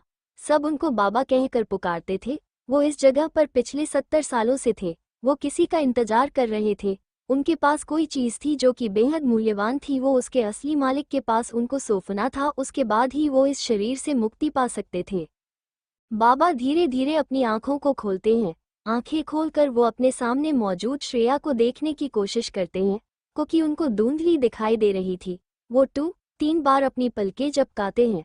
तब कहीं जाके उनको अपने सने खड़ी छोटी सी लड़की दिखाई देती गई, जिसके चेहरे पे बेहद तेज और चमक थी। उसको देखकर ही वो उसको पहचान गए थे। वो उसकी तरफ देखकर अपने दोनों हाथ जोड़कर प्रणाम करके उससे कहता है, पुत्री मेरा प्रणाम स्वीकार करो। आपके दर्शन से मैं धन्य हो गया, साथ में मेरा सालों का इंतजार भी खत्म हो गया है। श्रेया उनके पास जाके उनके हाथ नीचे करके कहती है, बाबा आप पुत्री भी कहते हो और हाथ भी जोड़ रहे हो। आप हाथ न जोड़े, आप बस आज्ञा दीजिए। वैसे भी आपका इतने सालों का इंतजार खत्म हो गया है। अब आप मुझे अपनी इच्छा बताएं, मैं उसे पूरा करूंगी। और आप अपने ये हाथ प्रणाम करने के लिए नहीं बल्कि आशीर्वाद देने के लिए उठाए, मेरे लिए बस इतना ही काफी है। उसकी इस बात पर बाबा अपने चेहरे पर मुस्कान लेके उसकी तरफ देखकर उससे कहते हैं, जैसी तुम्हारी इच्छा पुत्री। इतना कहकर वो उसके सिर पर हाथ रखाकर उसको अपने कार्य में यशस्वी होने का आशीर्वाद देते हैं। उसके बाद वो श्रेया की तरफ देखकर कहते हैं, पुत्री तुम तो जानती ही हो कि अब मेरा समय निकट आ गया है। मैं जाने से पहले तुमको तुम्हारी अमानत सौंपना चाहता हूँ। इतना कहकर वो अपने दोनों हाथ आगे करके अपनी आंखें बंद करके कुछ मंत्र कहते हैं। उसके बाद उनके हाथ में एक बॉक्स आता है। वो उस बॉक्स को खोलेकर उसमें मौजूद कांच की बोतल श्रेया को देते हैं, जिसमें नीले कलर का द्रव्य था। वो श्रेया को वो बोतल देकर उससे कहते हैं, पुत्री ये जो तुम्हारे हाथ में जो नीला द्रव्य की बोतल है, ये कोई साधारण द्रव्य नहीं, बल्कि ये तुम्हारा रक्षा कवच है। इसे ग्रहण करो। इसके ग्रहण करने के बाद कोई भी नकारात्मक शक्ति जब तक तुम ना चाहो तब तक तुम्हारे अस्तित्व के बारे में पता नहीं लगा पाएगी। अगर कोई नकारात्मक शक्ति वाला व्यक्ति तुम्हारे आसपास भी हो तो भी वो तुम्हारे बारे में पता नहीं लगा पाएगा। जब तक तुम ना चाहो कोई भी तुमको ढूंढ नहीं सकेगा। श्रेया उनकी बात सुनकर एक नज़र उनके तरफ देखकर उस बोतल में रखा नीला द्रव्य ग्रहण कर लेती है। जैसे ही वो द्रव्य उसके शरीर के अंदर एंटर होता है, वैसे ही उसको अपने अंदर एक अलग ही तरह की ठंडक महसूस होती है। उसको अपने शरीर में किसी शक्ति का प्रवाह महसूस होता है। थोड़ी ही देर में वो द्रव्य उसके अंदर पूरा का पूरा फैल जाता है। श्रेया के वो द्रव्य को ग्रहण करते ही बाबा श्रेया की तरफ देखकर कहते हैं, पुत्री, अब मेरे जाने का भी समय आ गया है, अब मुझको भी जाने की आज्ञा दो। श्रेया उनकी बात पर अपना सर हिला देती है। वो उनको ध्यान की मुद्रा में बैठने को कहती है। उसके बाद वो उनके सिर पर हाथ रखकर कुछ मंत्र का जाप करती है, जिससे बाबा एक पीली रोशनी में बदलकर वहां से गायब हो जाती हैं। उनको उनके इस जीवन से मुक्ति मिल चुकी थी। उनका सालों का इंतजार खत्म हो गया था, साथ में ही उनका जीवन धन्य हो गया था। बाबा को मुक्ति प्रदान करने के बाद श्रेया उस खंडर से निकल जाती है। वो वहां से सीधा एसआर विला की तरफ जाने के लिए निकल जाती है। उसको अपने दिल में बेहद बेचैनी महसूस हो रही थी, जैसे उसका कोई अपना बेहद मुसीबत में है, इसलिए वो कैसे भी करके जल्द से जल्द एसआर विला पहुंचना चाहती थी। Hang out club Los Angeles, उस क्लब के 3rd फ्लोर पर रूम नंबर 306 में इस वक्त उस क्लब का ओनर, उसके 2 बॉडीगार्ड और अभी थोड़ी देर पहले आए हुए वेटर के बेस में 2 आदमी मौजूद थे। साथ में उस रूम के बाहर उसके बॉडीगार्ड खड़े थे। वो पूरा फ्लोर खाली था, बस एक रूम छोड़कर, जो कि शिव के नाम पर बुक था। शिव उनके रूम के कुछ ही दूरी पर अपने बुक किए हुए रूम नंबर 304 में बैठा था। उसके सामने लैपटॉप था और उस लैपटॉप पर उसकी उंगलियां तेजी से चल रही थी, जैसे उसकी उंगलियां कीबोर्ड पर डांस ही कर रही हो। थोड़ी ही देर में उसकी उंगलियां रुक जाती हैं, साथ में ही उसके चेहरे पर एक डेविल मुस्कान आ जाती है। वो अपने सामने रखी कॉफी का कप उठाकर पीने लगता है, साथ में अपनी नज़रें लैपटॉप पर भी गड़ाए हुए था, जिसमें रूम नंबर 306 के अंदर क्या चल रहा है सब दिखाई दे रहे था। साथ में ही उसने 3rd फ्लोर के सारे सीसीटीवी कैमरे हैक कर दिए थे। उसमें वही दिखाई देने वाला था जो वो दिखाना चाहता था। कुछ ही मिनट में रूम नंबर 306 का गेट ओपन होता है और 2 आदमी अंदर एंटर करते हैं और उस रूम का गेट बंद हो जाता है। उन 2 आदमी के आते ही वो मिस्टीरियस पर्सन यानी कि इस क्लब का ओनर अपनी जगह से उठकर उसके पास जाके उसको ग्रीट करके हाथ मिलता है। जो 2 लोग अंदर आए थे उनका चेहरा दिखाई नहीं दे रहा था। उन दोनों ही अपने चेयर पर मास्क पहना था। वो तीनों ही आकर वहां पर लगे सोफे पे जाके बैठते हैं। मिस्टीरियस पर्सन एक सोफे पे बैठ जाता है, उसके पीछे उसके 2 आदमी थे और उसके ठीक सामने अभी आए हुए 2 आदमी बैठे थे और उनके पीछे जो वेटर के बेस में 2 आदमी थे वो खड़े थे। जो 2 आदमी अभी अभी आए थे वो अपना मास्क निकालकर सामने टेबल पर रखते हैं। उसी के साथ ही मिस्टीरियस पर्सन भी अपने चेहरे का मास्क निकाल कर टेबल पर रखता है। उसने अब तक सामने वाले इंसान का चेहरा नहीं देखा था। जब वो अपने सामने बैठे हुए शख्स का चेहरा देखता है तो वो एक पल के लिए डर ही जाता है। उसके सामने कोई नहीं बल्कि दुबई का नंबर 1 डॉन शकील था, जो 2 साल पहले गायब हो गया था, जिसके बारे में किसी को भी कुछ पता नहीं था। वो बेहद खतरनाक और क्रूर था, उससे सब डरते थे। वो कुछ सोच पाता या कुछ कह पाता उससे पहले ही शकील की आवाज़ उसके कान में आती है, कैसे हो राजन, हमको देखकर खुश नहीं लग रहे हो।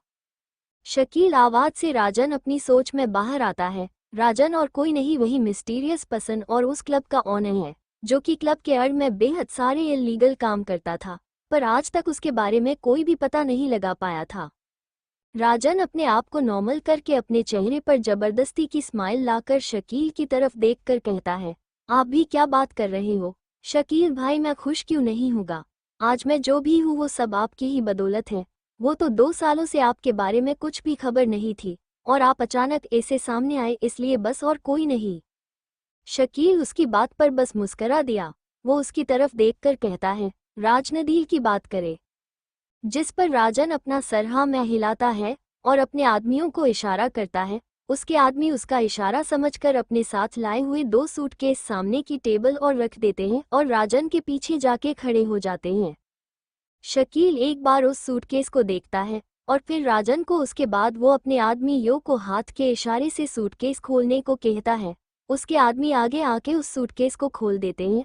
उस सूटकेस को ओपन करने के बाद उस सूटकेस में जो भी चीज़ थी उसको देखकर शकील के चेहरे पर मुस्कान आ गई, जिसकी देखकर राजन, जो थोड़ा डरा हुआ था, वो भी राहत की सांस लेके अपने चेहरे पर मुस्कान लाता है। शकील अपने साथ बैठे हुए उसके खास और भरोसेमंद आदमी यानी कि जॉन्स को चेक करने को कहता है।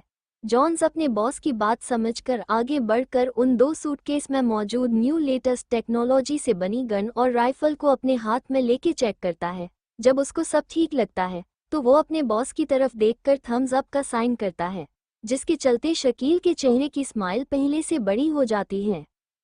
पर ये सब कुछ पल के लिए ही था। उन लोगों की तरफ खतरा तेजी से बढ़ रहा था, जिसके बाद उनकी डील की धज्जियां उड़ने वाली थी। शकील राजन की तरफ देखकर कहता है, बेहद खूब राजन, हमको ये गन और राइफल पसंद आ गई। तुम इस काम में लगता है बड़े माहिर हो गए हो। राजन के चेहरे की मुस्कुराहट और बड़ी हो गई। वो कहता है, ऐसा कुछ भी नहीं शकील भाई, ये सब आपकी मेहरबानी से है बस। शकील अपने आदमियों को इशारा करता है। अपने बॉस का इशारा समझकर वेटर का यूनिफॉर्म में आए हुए उसके आदमी अपने साथ लाई हुई 2 सूटकेस सामने टेबल पर रख देते हैं और साइड में जाके खड़े होते हैं। शकील राजन को इशारा करके सूटकेस को खोलने के लिए कहता है। रहन उसका इशारा समझकर उन सूटकेस को खोलकर देखता है। उसमें मौजूद अमेरिकन करेंसी देखकर राजन खुश हो जाता है। इतने सारे पैसे को देखकर उसकी आंखों में चमक आ जाती है। वो उन 2 सूटकेस को बंद करके अपने अफमियों को सौंप देता है। शकील और राजन थोड़ी देर ऐस बड़ी ही किसी बात पर चर्चा करते, उसके बाद वो दोनों ही अपनी डील कंप्लीट क्रेज वहां से जाने के लिए अपनी जगह से उठते हैं। वही दूसरी रूम में यानी कि रूम नंबर 304 में बैठा शिव ये सब अपने लैपटॉप में देख और सुन रहा था। वो ये पर केके को पकड़ने के लिए आया था। उसे खबर मिली थी कि यह पर केके आने वाला है, पर वो जब केके के जगह दूसरे ही आदमियों को देखता है तो उसे लगता है उसको गुमराह किया गया है। पर जब वो उन 2 आदमियों को चेहरा ध्यान से देखता है तो वो शकील को पहचान जाता है और उसको देखकर उसके चेहरे पे अब तक जो भी भाव थे वो बदलकर खतरनाक भाव आ जाते हैं। साथ में उसके चेहरे पर डेविल स्माइल दिखने लगती है। वो कहता है, वाह मन गए तुमको केके, तुम तो बड़े खिलाड़ी निकले। खुद की पहचान छुपाने के लिए कितने चेहरे पहनकर घूम रहे हो, और तो और तुम इतने अच्छे एक्टर हो कि कोई तुमको पहचान भी नहीं पाता। तुम जिस भी इंसान का चेहरा लेते उसके कैरेक्टर में इतना फिट होते कि कौन नकली और कौन असली इसमें अंतर करना ही मुश्किल हो जाए। पर इस बार तुम्हारा पाला मुंह से पड़ा है और तुम्हारी गलती भी बड़ी है। तुम तो शकील यानी कि खुद के बॉस का ही चेहरा लेकर यह पर डील करने आ गए हो, जो को 2 साल पहले ही मारा गया है, जिसके बारे में किसी को भी नहीं पता। तुमने ये बात काफी अच्छी तरह से छुपा ली, बट मुझसे नहीं छुपा सकते। आखिर जिसने उसको मौत के घाट उतारा है उसके सामने तुम ऐसे उसका चेहरा लेके आओगे तो क्या होगा। के अपना चेहरा बदल कर खुद वो डील करने के लिए आया था। ये उसके लिए बेहद जरूरी डील थी, इसलिए वो खुद की जान जोखिम में डालकर आया था। वैसे भी उसको खुद पर बेहद ओवर कॉन्फिडेंस था। शकील के गेट अप पर उसको कोई भी पहचान नहीं पाएगा। यही ओवर कॉन्फिडेंस आज उसकी वोट लगाने वाला था। शिव अपने कान में पहने ब्लूटूथ ऑन करके अपने साथ आई हुई टीम को अलर्ट करके 3rd फ्लोर पर रूम नंबर 306 के पास बुलाता है। वो अपना लैपटॉप बंद करके उसे अपने बैग में डालकर उसको उस कमरे के खिड़की से नीचे फेंकता है और अपने चेहरे पे मास्क और बुलेट प्रूफ जैकेट पहनकर अपने आंखों पर नाइट विजन का गॉगल लगाकर उस रूम से बाहर निकलता है। इस वक्त उसके हाथों नई 2 फुली लोडेड गन थी। अन पर साइलेंसर लगा हुआ था। वो रूम नंबर 304 से बाहर निकलकर रूम नंबर 306 की तरफ बढ़ता है। बाहर खड़े बॉडीगार्ड को वो बड़े ही आसानी से गोली मारता है, जिससे उन लोगों की वहीं पर डेथ हो जाती है। उसके गन में साइलेंसर लगने के कारण किसी को भी गोली चलने की आवाज नहीं आई। उसने उन सारे बॉडीगार्ड को मार दिया था।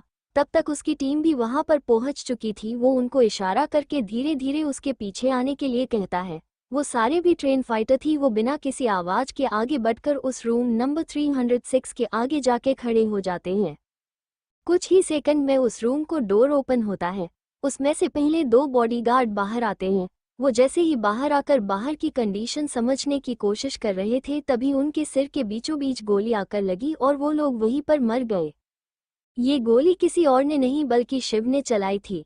शिव ने उनके 4 बॉडीगार्ड जो इस वक्त कमरे में थे उनको मौत से दी थी। रूम से बाहर आ रहे रहन, शकील और जॉन्स इस बात से डर गए।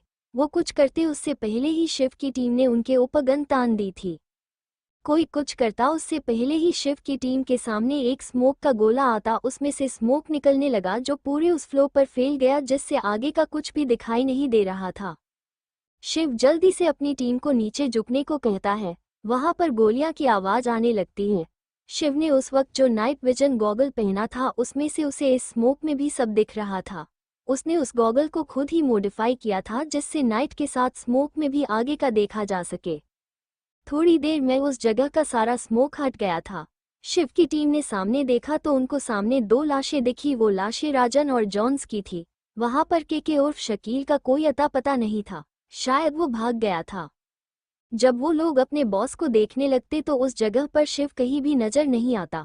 वो कुछ सोचते उससे पहले ही उन लोगों ने जो अपने कान में ब्लूटूथ पहना था उसमें से आवाज आ गई, जो कि शिव की थी, जो उनसे कह रहा था, boys clear the all floor, किसी को भी बनक नहीं लगनी चाहिए। वहां पर क्या हुआ है? सारी लाशें ठिकाने लगाओ और वहां से जल्दी निकल जाओ। मैं तुम लोगों से जल्दी ही कांटेक्ट करूंगा। इतना कहकर शिव ने ब्लूटूथ ऑफ कर दिया। अपने बॉस की ऑर्डर सुनकर शिव की सारी टीम काम पर लग गई। उन लोगों ने जल्दी ही सारी लाशों को ठिकाने लगाया और उस पूरे फ्लो का पहले जैसे किया। उसको देखकर ऐसा लग ही नहीं रहा था कि थोड़ी देर पहले ये पर गोलीबारी हुई थी। अपना काम कर सारी टीम वहां से चली गई।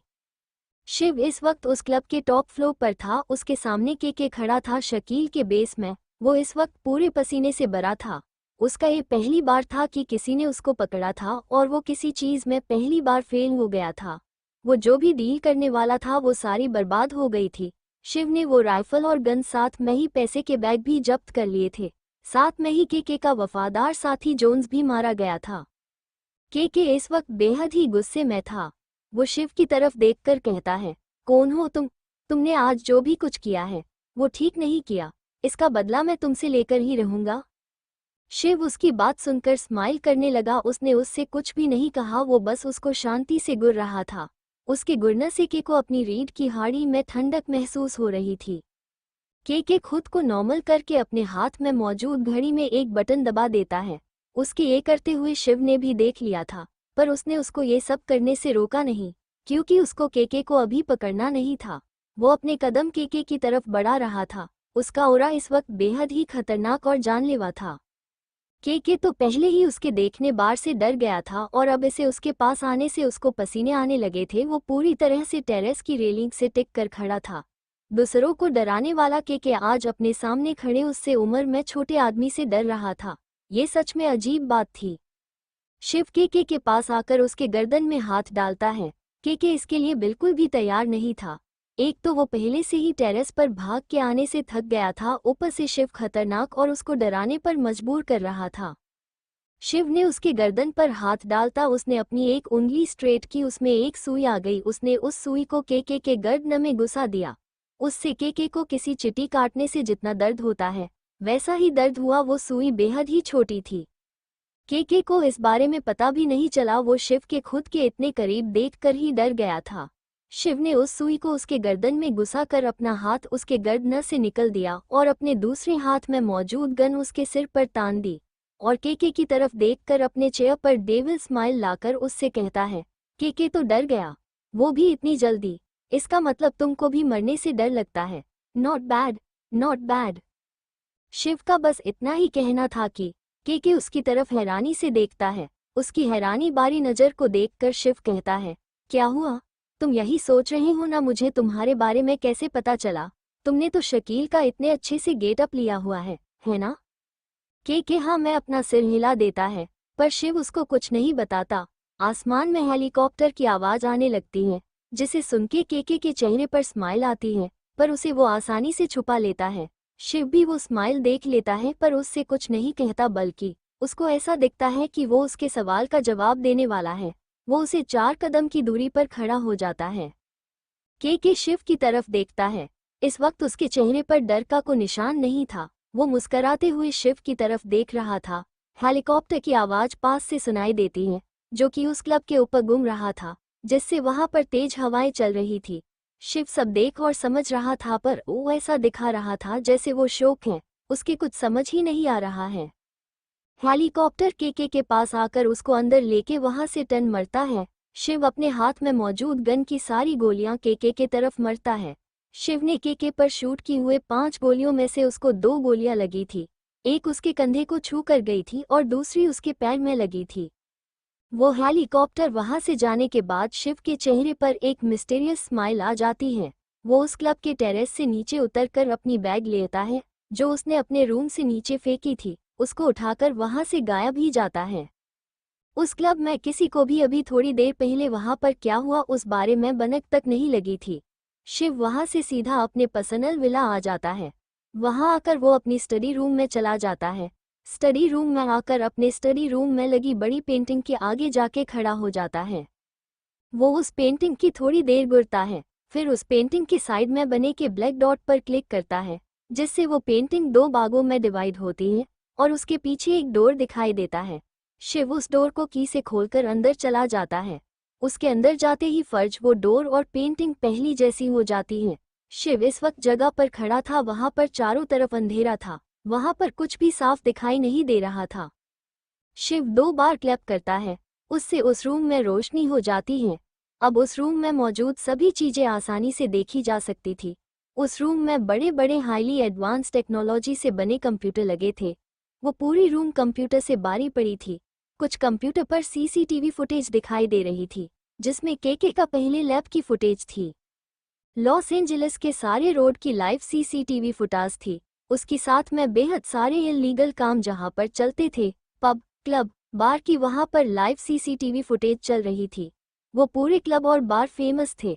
वहां पर केके का कनेक्शन पाया गया था, इसलिए शिव उन सब पर नजर रख रहे था। शिव उस रूम में आके एक कंप्यूटर के आगे जाके बैठ जाता है। उस पर बैठकर वो उसमें कुछ करने लगता है। इस समय उसकी उंगलियां उस कंप्यूटर के कीबोर्ड पर तेजी से चल रही थी। करीब आधे घंटे के बाद उसकी उंगलियां रुकती हैं और उसके चेहरे पर एक बड़ी मुस्कुराहट आती है, जिसका ये मतलब था वो जो भी काम कर रहा था वो पूरा हो गया था। केके को उस हेलीकॉप्टर में बैठकर किसी सेफ जगह पर ले जाया गया। उसकी कंडीशन इस वक्त बेहद खराब थी। उसके कंधे पर गोली लगने के कारण वहां से बेहद खून बह रहा था। साथ में उसे राइट पैर में भी गोली लगी थी, वहां से भी बेहद सारा खून बह गया था। उसका जल्दी ही फर्स्ट एड किया गया था, पर ज्यादा खून बहने के कारण वो बेहोश हो गया था। उसको एक घने जंगल के बीचों बीच बने उनके सेफ हाउस पर ले जाया गया। वहां पर डॉक्टर उसका इलाज कर रहे थे। India, SR villa. सियाजी और आदित्य नर्स की बात सुनकर दौड़कर 3ND फ्लोर पर चले गए। आदित्य रूम में जाके जल्दी से अपने डैड की कंडीशन नॉर्मल करने लगता है। सियाजी बेहद गोरा गई थी। अपने पति की ऐस बड़ी ही कंडीशन देख के वो उनके पास जाके उनका एक हाथ पकड़ लेती हैं। उनके आंखों से आंसू बह रहे थे। आदित्य अपने डैड को चेक करके उनको एक इंजेक्शन दे देता है, जिससे उनकी कंडीशन में सुधार आता है और वो फर्ज गहरी नींद में चले जाते हैं। सियाजी उसकी तरफ देखती है तो वो उनसे कहता है, मॉम डैड जल्दी ही होश में आने वाले हैं। ये उनकी होश में आने के संकेत हैं। आप बिल्कुल भी चिंता मत करो। वो उनके पास जाके उनके आंखों के आंसू साफ करता है। उनसे कहता है, मॉम चलो डैड को आराम करने दो। मैंने उनको जो इंजेक्शन दिया उसके असर से वो गहरी नींद में सो गए हैं। शायद उनको कल सुबह तक होश आ जाएगा। आप चलो मेरे साथ बाहर, मुझे आपको कुछ बताना है। आदित्य और सियाजी उस रूम से बाहर चले जाते हैं। आदित्य उनको उनके स्टडी रूम में लेके जाता है। आदित्य उनके वहां पर एक चेयर पर बिठाकर खुद उनके सामने बैठकर उनका हाथ पकड़कर कहता है, मॉम अभी मैं जो भी कुछ आपसे कह रहा हूँ वो आप ध्यान से सुनना, ये बहुत जरूरी है। पैनिक मत करना, आपका ये जानना बेहद जरूरी है। आदित्य की बात सुनकर सियाजी के चेहरे पर परेशानी के भाव आते हैं। वो आदित्य की तरफ देखती है और उसे अपनी बात आगे कंटिन्यू करने को कहती है। आदित्य अपनी मॉम की तरफ देखकर अपने सीरियस फेस के साथ कहता है, मॉम एक्चुअली ये बात आपकी असिस्टेंट प्रिया से कनेक्टेड है। मॉम मुझे पता है, वो आपकी भरोसेमंद एम्प्लॉय है, आप उसको बेटी जैसी मानती हैं। पर मॉम उसके इंटेंशन आपके लिए और हमारी कंपनी के लिए सही नहीं है। वो किसी गलत इंटेंशन के साथ आपके साथ काम कर रही है। और आज अभी वो जो भी पेपर आपसे साइन करने वाली थी उसमें उसने ये पेपर भी डाले थे जिसमें आप अपने नाम के शेयर उसके नाम पर कर रही हो। अगर सही टाइम पर मैं आपको रोकता नहीं तो वो अपने काम में सफल हो गई होती। मॉम मैंने उसके बारे में पता लगाने के लिए कहा था। जैसे ही मुझे उस पर शक हुआ था, मैं कोई भी रिस्क नहीं लेना चाहता था। ऊपर से वो आपके साथ ज्यादा रहती थी और मैं अब आपको या किसी को भी खोना नहीं चाहता। उसकी कुछ मिस्टीरियस आइडेंटिटी है जो अब तक हमको पता नहीं लग पाई है। आखिर उसका मकसद क्या है? सिया जी तो बस प्रिया के बारे में ये सब सुनकर और साथ में ही आदित्य ने उनको दिखाए हुए शेयर ट्रांसफर के पेपर देखकर ही शोक में चली गई थी। उन पेपर में साफ साफ प्रिया का नाम दिख रहा था, जिसके नाम पर वो शेयर ट्रांसफर होने वाले थे। उन्हें समझ ही नहीं आ रहा था वो कब किस पर भरोसा करे। जिस लड़की को उनने अपनी बेटी की तरह ट्रीट किया वही उनके पीठ पीछे खंजीर गोप रही थी। अगर आज आदित्य उनको सही टाइम पर नहीं रोकता तो क्या होता, ये सोचकर ही वो घबरा जाती है। आदित्य अपनी मॉम को जब ऐसे घबराता देखता है तो वो उनको गले लगाकर धीर देता है। मॉम डोंट पैनिक, अब भी कुछ बिगड़ा नहीं है। हमको उसके बारे में पता लग चुका है, बस अब हमको उसके ऊपर नज़र रखनी है। और आप अभी कुछ दिनों के लिए उसको किसी दूसरे काम में बिजी कर दो, विला पर मत आने देना। तब तक मैं उसकी पूरी इन्फॉर्मेशन निकलता हूँ और आप ज़्यादा टेंशन मत लो, मैं सब संभल लूँगा। बस इस बारे में आपको बताना जरूरी था, आपको इसलिए बताया। आप ऐसा परेशान होगी तो कैसा चलेगा। डैड को भी कभी भी होश आ सकता है, आपको उनको भी संभलना है और हमारी गुड़िया भी आने वाली है, उसको भी आपको ही सब समझना है। आप समझ रही हैं ना मैं क्या कह रहा हूँ। सिया जी आदित्य की बात सुनकर हाँ मैं अपना सिर हिलाती हैं। वो उसके सिर पर हाथ रखकर कहती हैं, मुझे पता है मेरा बेटा सब संभल लेगा, मैं ठीक हूँ, अब मैं कोई टेंशन नहीं लूँगी। ओक मैं रोहित को कॉल करके प्रिया को दूसरे प्रोजेक्ट पे काम करने के लिए अपॉइंट करने के लिए कहती हूँ। आदित्य अपना सिर हाँ में हिलाता है तो सिया जी अपना फ़ोन निकलकर रोहित यानी कि उनको सेक्रेटरी को कॉल करके प्रिया को दूसरे प्रोजेक्ट पर शिफ्ट कर देती हैं। आदित्य भी अपने आदमियों को प्रिया के पीछे लगा देता है, उस पर छुपकर नज़र रखने के लिए। उसी के साथ वो मेहरा इंडस्ट्री में भी अपने जासूस छोड़ देता है। कंपनी के अंदर कौन अगर गद्दारी कर रहा है तो उसे आसानी से पकड़ा जाए। श्रेया की कार एसआर विला के आगे आकर रुकती है। वो जल्दी में कार से बाहर निकलकर विला के बाहर जाके डोर बेल बजाती है। एक सर्वेंट आकर गेट खोलता है। श्रेया उसको साइड करके जल्दी से विला के अंदर एंटर करती है। अंदर आकर वो जब वहां का नज़ारा देखती है तो वो अपनी जगह पर ही जम जाती हैं। श्रेया की कार एसआर विला के आगे आकर रुकती है। वो जल्दी से कार से बाहर निकलकर विला के गेट के बाहर आकर खड़ी होती है। वो डोर बेल बजाती है। कुछ ही समय में एक मेड आकर डोर ओपन करती है। वो मेड श्रेया को देखकर उसको पहचान लेती है। विला के अंदर श्रेया की बेहद सारी फोटो लगी थी, जिस वजह से वो श्रेया को आसानी से पहचान गई कि ये उसकी मिस है। श्रेया उसमें पर ज़्यादा ध्यान न देते हुए डोर ओपन होते ही जल्दी से अंदर चली जाती है। वो अंदर जाकर देखती है तो उसको हॉल में आदित्य अपनी मॉम से उनके हाथ में मौजूद पेपर छीनते हुए नजर आता है, जिससे उसके चेहरे के एक्सप्रेशन बदल जाते हैं। उसके चेहरे पर गुस्सा दिखने लगता है। उसको लगता है आदित्य उसकी मॉम को परेशान कर रहा है। इस वक्त आदित्य और सिया जी की नज़र श्रेया पर नहीं पड़ती। श्रेया जल्दी से आगे जाके आदित्य का हाथ पकड़कर उसको सिया जी से अलग करती है। वो इसको एक धक्का देती है, जिससे आदित्य हॉल में लगे सोफे पे मूंग के बाल गिर जाता है। सोफे पे गिरने के कारण उसको ज़्यादा चोट नहीं लगती। ये सब इतना जल्दी हुआ कि किसी को भी कुछ समझने का मौका ही नहीं मिला। श्रेया आदित्य को अपने मॉम से दूर करके उनके गले लग जाती है। आदित्य किसी को उसको यूं धक्का देकर गिराने से बेहद गुस्सा आता है। वो सोफे से खड़े होकर पीछे मुड़कर देखता है, तभी उसको कोई लड़की अपनी मॉम के गले लगी हुई दिखती है। श्रेया की पीठ आदित्य की तरफ थी, इसलिए वो उसको पहचान नहीं पाता। सिया जी श्रेया के खुद के गले लगते ही पहचान गई थी कि उनकी बेटी आ गई है। उनके चीते पर मुस्कान आ जाती है। वो भी उसको को कस के हक करती है। वो उससे कुछ कहती उससे पहले ही आदित्य की आवाज़ उनके कानों में आती है, ये हुआ यू, तुम्हारी हिम्मत कैसे हुई मुझे धक्का देने की, और तुम हमारे घर में क्या कर रही हो। वो आगे कुछ कहता उससे पहले ही श्रेया जो अपने मॉम को गले लगाई थी, वो उसकी तरफ पलटकर उसको गुस्से से देखने लगती है। आदित्य जब श्रेया का चेहरा देखता है तो उसका गुस्सा पल भर में गायब हो जाता है। उसके चेहरे पर मुस्कान आ जाती है।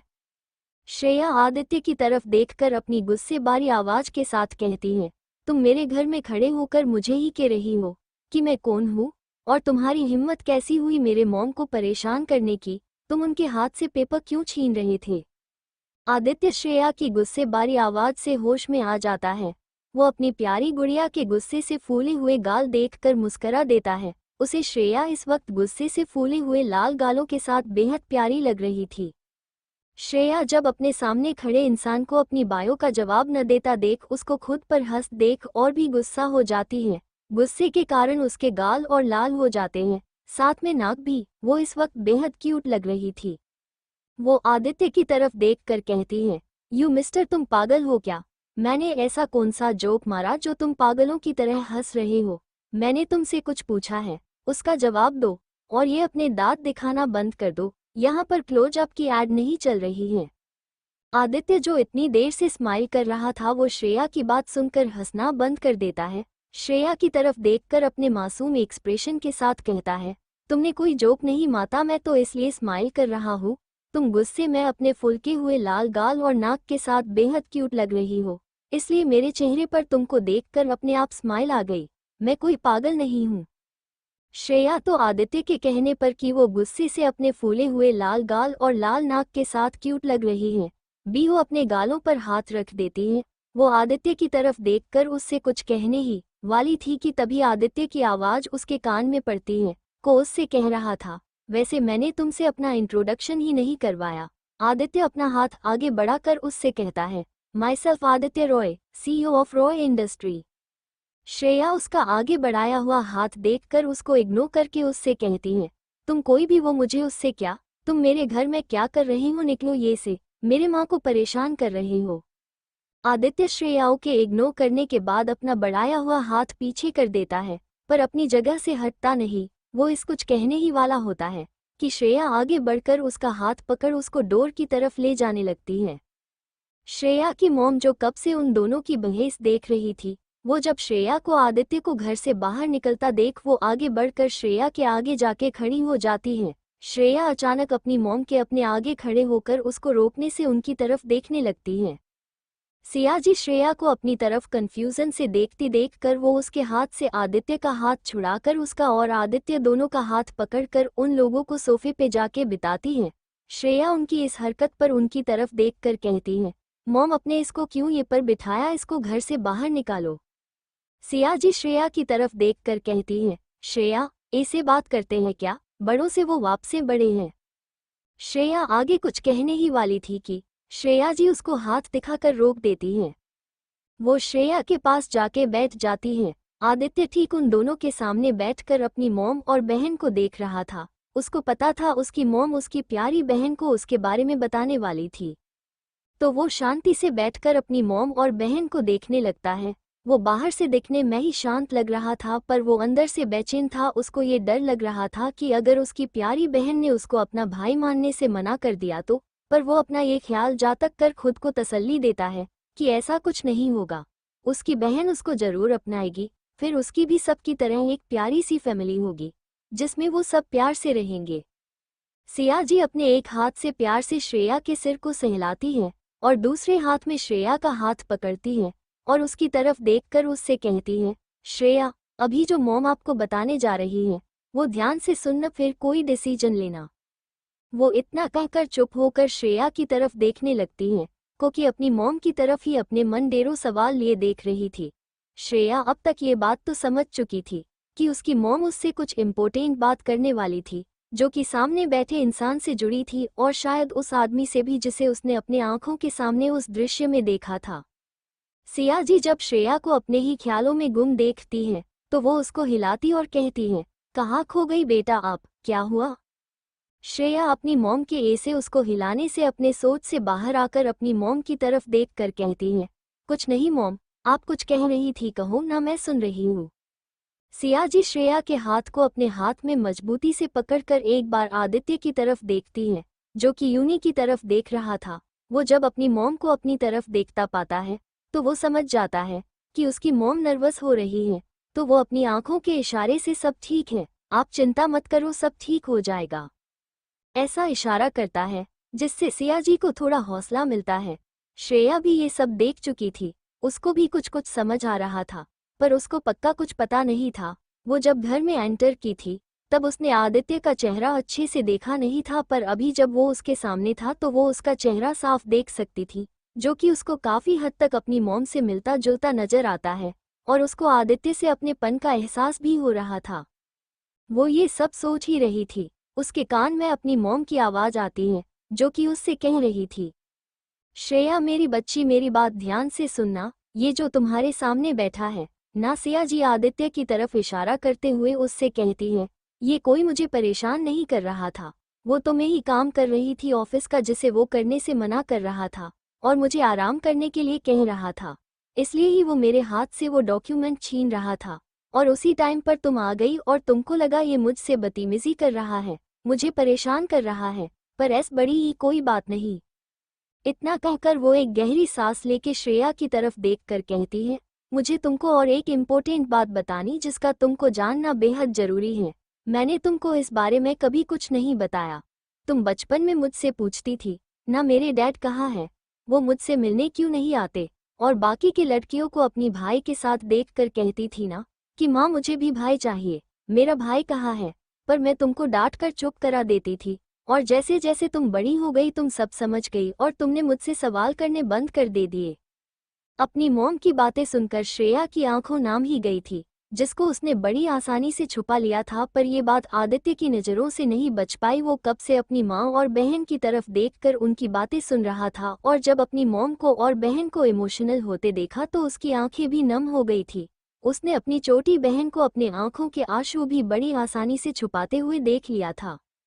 सिया जी अपनी इमोशन को कंट्रोल करके श्रेया की तरफ देखकर उससे कहती है, बेटा आप जानना चाहते हो ना अपने पापा के बारे में, हम आपको आज सब बताएंगे। आपका एक भाई भी है। अपनी मॉम की बात सुनकर श्रेया की आंखों में अलग ही इमोशन देखने लगते हैं। वो अपनी मॉम की तरफ देखती है और उनको इशारे से ही आगे बोलने को कहती है। श्रेया की मॉम श्रेया के हाथ अपने हाथ में पकड़ कर कहती है, श्रेया ये जो तुम्हारे सामने बैठा है ना, ये और कोई नहीं तुम्हारा भाई है, जो सालों पहले हमसे दूर हो गया था। और तुम्हारे पापा ऊपर गेस्ट रूम में हैं। वो 2 साल पहले मुझे मिले थे, उनका एक्सीडेंट हो गया था, तब से वो कोमा में हैं, पर अब जल्द ही उनको भी होश आ जाएगा। श्रेया उनकी बात सुनकर आदित्य की तरफ देखती है, जो कि उसकी तरफ ही प्यार से देख रही था। श्रेया अपनी जगह से उठकर उसके पास जाने लगती है। आदित्य भी श्रेया को अपने पास आते देखकर अपनी जगह से खड़ा हो जाता है। श्रेया जाके सीधा उसके गले लग जाती है। आदित्य भी श्रेया को ऐसे अपने गले लगाने से खुश होता है, वो भी उसको टाइट हग करता है। सिया जी दूर से ही अपने दोनों बच्चे को गले लगते हुए देखकर खुश होती हैं। श्रेया आदित्य से अलग होकर कहती है, आप सच में मेरे बड़े भाई हो। वो ये सब आदित्य से कहते समय बेहद मासूम दिख रही थी, जिससे आदित्य को उस पर बहुत प्यार आता है। वो उसके नाक को प्यार से पिंच करते हुए कहता है, हाँ क्या तुमको कोई डाउट है क्या, हम डीएनए टेस्ट भी करवा सकते हैं।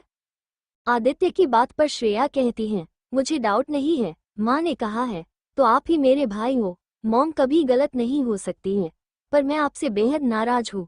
आप इतने दिन तक कहाँ थे, मुझे आपकी सबसे ज्यादा जरूरत थी तब आप नहीं थे। मैं आपसे बेहद ज्यादा गुस्सा हूँ, अब आपको मुझे मानना पड़ेगा। श्रेया ये सब बिल्कुल किसी छोटी बच्ची की तरह कह रही थी, जिसे देख के सियाजी और आदित्य को उस पर बेहद प्यार आता है। सियाजी जानती थी श्रेया ऐस बड़ी ही है, वो अपनी के सामने ही ऐस बड़ी ही बच्ची बन जाती थी, नहीं तो बेहद ही सीरियस रहती थी। पर उनको अपनी ये वाली श्रेया ही ज्यादा पसंद थी। आदित्य श्रेया की तरफ देखकर कहता है, सॉरी गुड़िया, जब आपको मेरी जरूरत थी तब मैं आपके और मॉम के पास नहीं था, पर अब मैं कभी भी आप लोगों से दूर ही नहीं जाऊंगा। और आपको जी भी शिकायत है वो सारी मैं दूर कर दूंगा। वैसे चलो मैं आपको डैड से मिलता हूँ, वो भी बेहद जल्द ही होश में आ जाएंगे। वो आपको और माँ को अपने सामने देखकर बेहद खुश हो जाएंगे। वो आपको और मॉम को बेहद याद करते थे। इतना कहकर वो चुप हो जाता है, उसकी आंखें नम हो जाती हैं।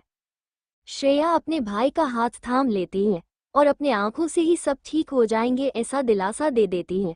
पता नहीं आदित्य ने श्रेया की आंखों में ऐसा क्या देख लिया, वो शांत हो गया। अब उसके मन में कोई बोझ या कोई चिंता नहीं थी, उसको एक अलग ही सुकून महसूस हो रहा था। सिया जी आगे आकर आदित्य और श्रेया को हग करके प्यार से उन दोनों के सिर को सहलाती है। वो श्रेया और आदित्य को सोफे पे बिठके खुद उनके सामने बिताती है और श्रेया और आदित्य को कैसे वो सब अलग हुए उस बारे में बताने लगती हैं। आदित्य को इस बारे में थोड़ा बहुत पता था, जितना उसको उसके डैड ने बताया था, पर श्रेया को इस बारे में कुछ भी नहीं पता था। वो दोनों ध्यान से अपनी मॉम की बातें सुनने लगे। Flashback, America. एक बड़े से विला में एक प्रेग्नेंट लेडी सोफे पे बैठी थी। उसके पास ही एक 4 साल का छोटा सा बच्चा खेल रहा था और किचन में एक आदमी कुछ बना रहा था। वो जल्दी ही अपने हाथ में पास्ता की प्लेट लेकर आता है और उस औरत के सामने करता है। जो कि कब से खाने का वेट कर रही थी। जब उसने अपने सामने पास्ता देखा तो उसके मुंह में पानी आ गया। वो जल्दी से प्लेट को अपने हाथ में लेके खाने लगी। वो आदमी उसको प्यार से निहार रहा था। जब उस औरत को अपने ऊपर किसी की नज़रों का एहसास हुआ तो वो उस तरफ देखती है जहाँ पर वो आदमी यानी कि उसका हस्बैंड उसके तरफ ही देख रहा था। वो उसके तरफ पास्ता से भरा हुआ स्पून आगे करती है तो उसका पति न में अपना सिर हिलाकर वो स्पून पकड़ उसके मुंह में डालता है और उसको प्यार से देखकर कहता है, ये मैं खास तुम्हारे और अपनी प्रिंसेस के लिए बनाया है, तुम खाओ। वो लेडी भी मुस्करा कर अपना खाना फिनिश करती है। उसके खाना फिनिश करने के बाद उसका हस्बैंड प्लेट ले जाकर किचन में रखता है और आते समय अपने हाथ में 3 जूस के ग्लास लेके आता है। एक अपनी पत्नी को देता है और दूसरा अपने बेटे को और एक वो खुद उठता है। तीनों अपना जूस खत्म करके एक साथ टाइम स्पेंड करने लगते हैं। वो तीनों एक हैप्पी फैमिली लग रहे थे। वो तीनों और कोई नहीं बल्कि सियाजी, रणविजय रॉय और छोटा आदित्य था। उस वक्त सियाजी 8 मंथ प्रेग्नेंट थी। उनके पेट में श्रेया थी। उन तीनों के दिन ऐसे ही प्यार से बीत रहे थे। कुछ दिन ऐसे ही बीत गए। सियाजी को भी अब 9th मंथ लगा था। घर में उनका बहुत ख्याल रखा जाता था। एक दिन जब सियाजी और आदित्य अकेले ही घर में थे तब अचानक सियाजी पेट में दर्द शुरू हो जाता है। आदित्य अपनी मॉम को जब दर्द में देखता है तो उसके कुछ समझ में नहीं आ रहा था कि वो क्या करे। वो बेहद छोटा था। वो जल्दी से जाग किचन में काम कर रही मेड को भूलकर ले आता है। वो मेड जब आप मैडम को ऐसा दर्द में तड़पता देखती है तो वो समझ जाती है कि उनको लेबर पेन स्टार्ट हो गया है। तो वो जल्दी से अपने सर को कॉल करती है और उनको सब बता के ड्राइवर की मदद से सियाजी को कार में बिठा के हॉस्पिटल की तरफ लेके जाती है। आदित्य भी इस वक्त उनके साथ था। सियाजी को जल्दी ही वहां के बड़े हॉस्पिटल में ले जाया गया। उनको सीधा ओटी में ले जाया गया। उनकी हालत बेहद ही खराब हो गई थी। पहले से ही उनकी प्रेगनेंसी में कुछ कॉम्प्लिकेशन थी। इस वजह से उनकी प्रेगनेंसी वैसी भी नॉर्मल नहीं होने वाली थी। जल्दी ही डॉक्टर ने भी अपना काम स्टार्ट किया। सियाजी का सी सेक्शन किया गया जिसमें बच्ची और मां दोनों ही ठीक थे पर सियाजी बेहद ही कमजोर हो गई थी। रणविजय भी हॉस्पिटल में पहुंच गए थे। जब उनको पता चला उनकी बेटी और पत्नी ठीक है तो उनने राहत की सांस ली। बस डॉक्टर ने उनसे ये कहा कि उनको अपनी वाइफ का ज़्यादा ख्याल रखना होगा, वो इस वक्त बेहद कमज़ोर हैं। रणविजय ने उनकी सारी बातें सुन के हाँ में सर हिला दिया और वहां से जहां पर सियाजी को शिफ्ट किया था वहां पर चले गए। रणविजय रॉय जब अपनी वाइफ को बेड पर आराम करते हुए देखते हैं तो वो उनके पास जाके वहां पर लगे एक स्टूल पर बैठ जाते हैं। सियाजी का चेहरा इस वक्त पीला पड़ा हुआ था। रणविजय रॉय उनके माथे पे किस करके उनको थैंक यू कहते हैं। उसके बाद वो उनकी वाइफ के ही बाजू में रखे हुए पालने में अपनी बेटी को देख के वो उसको अपनी गोद में लेते हैं। अपनी बेटी को देखकर उनके चेहरे पर स्माइल आ जाती है। उनके गोद में लेटी हैं।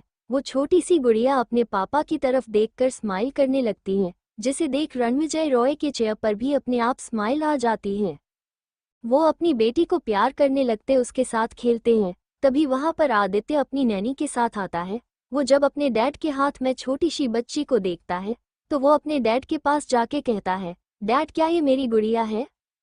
अपनी बेटे के सवाल पर रणविजय हाँ कहता है, हाँ बेटा, ये तुम्हारी छोटी सिस्टर है जिसको तुमको प्रोटेक्ट करना है। आदित्य भी अपना सिर हाँ में हिलाता है जैसे उसको सब समझ आ गया हो। वो अपनी डैड की तरफ देखकर अपनी तोतली जुबान से कहता है, डैड मुझे भी गुड़िया को अपने गोद में लेना है। उसकी बात पर रणविजय मुस्कराकर आदित्य को सोफे पे बैठने को कहते और उसके गोद में श्रेया को देते हैं। वो इस बात का ध्यान रखते हैं कि श्रेया को चोट न लग जाए। वो भी वहीं अपने दोनों बच्चे के साथ बैठ जाते हैं। आदित्य की नैनी जो अभी अभी आई थी, जब उसको पता चला मैडम को लेबर पेन स्टार्ट हो गए हैं और उनको हॉस्पिटल ले जाया गया है तो वो भी जल्दी से हॉस्पिटल आ गई थी। वो जब सियाजी को लेबर पेन स्टार्ट हुआ था तब किसी काम से बाहर गई थी। वो अपने सामने अपने मालिक को अपने बच्चे के साथ खुश देखकर खुश हो जाती है और उस रूम से बाहर चली जाती है। थोड़ी देर में सियाजी को भी होश आ जाता है। वो जब अपनी बेटी को देखती है तो वो भी खुश हो जाती है। आज उनका परिवार पूरा हो गया था। वो सब आज बेहद खुश थे पर किसी को उनकी ये खुशी देखी नहीं गई। 5 दिन ऐसे ही गुजर गए। सियाजी अब काफी हद तक ठीक हो गई थी। उनको आज डिस्चार्ज मिलने वाला था। रणविजय जी ने सारी हॉस्पिटल की फॉर्मेलिटी पूरी कर दी थी। वो सब निकलने ही वाले थे कि उस हॉस्पिटल पर किसी ने हमला कर दिया। हॉस्पिटल में अफरा तफरी मच गई थी। किसी के कुछ समझ ही नहीं आ रहा था। सिया जी काफी घबरा गई थी। इस वक्त वार्ड में वो अकेली ही थी अपनी छोटी सी 5 साल की गुड़िया के साथ। रणविजय रॉय डिस्चार्ज की फॉर्मेलिटी पूरी करने नीचे गया था। उनके साथ ही आदित्य भी था।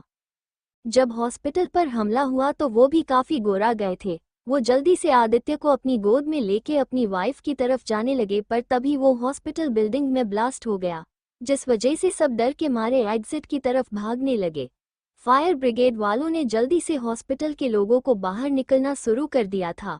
रणविजय और आदित्य को भी बाहर निकाला गया। वो अंदर जाने की जिद कर रहे थे पर उनको अंदर जाने ही नहीं दिया गया।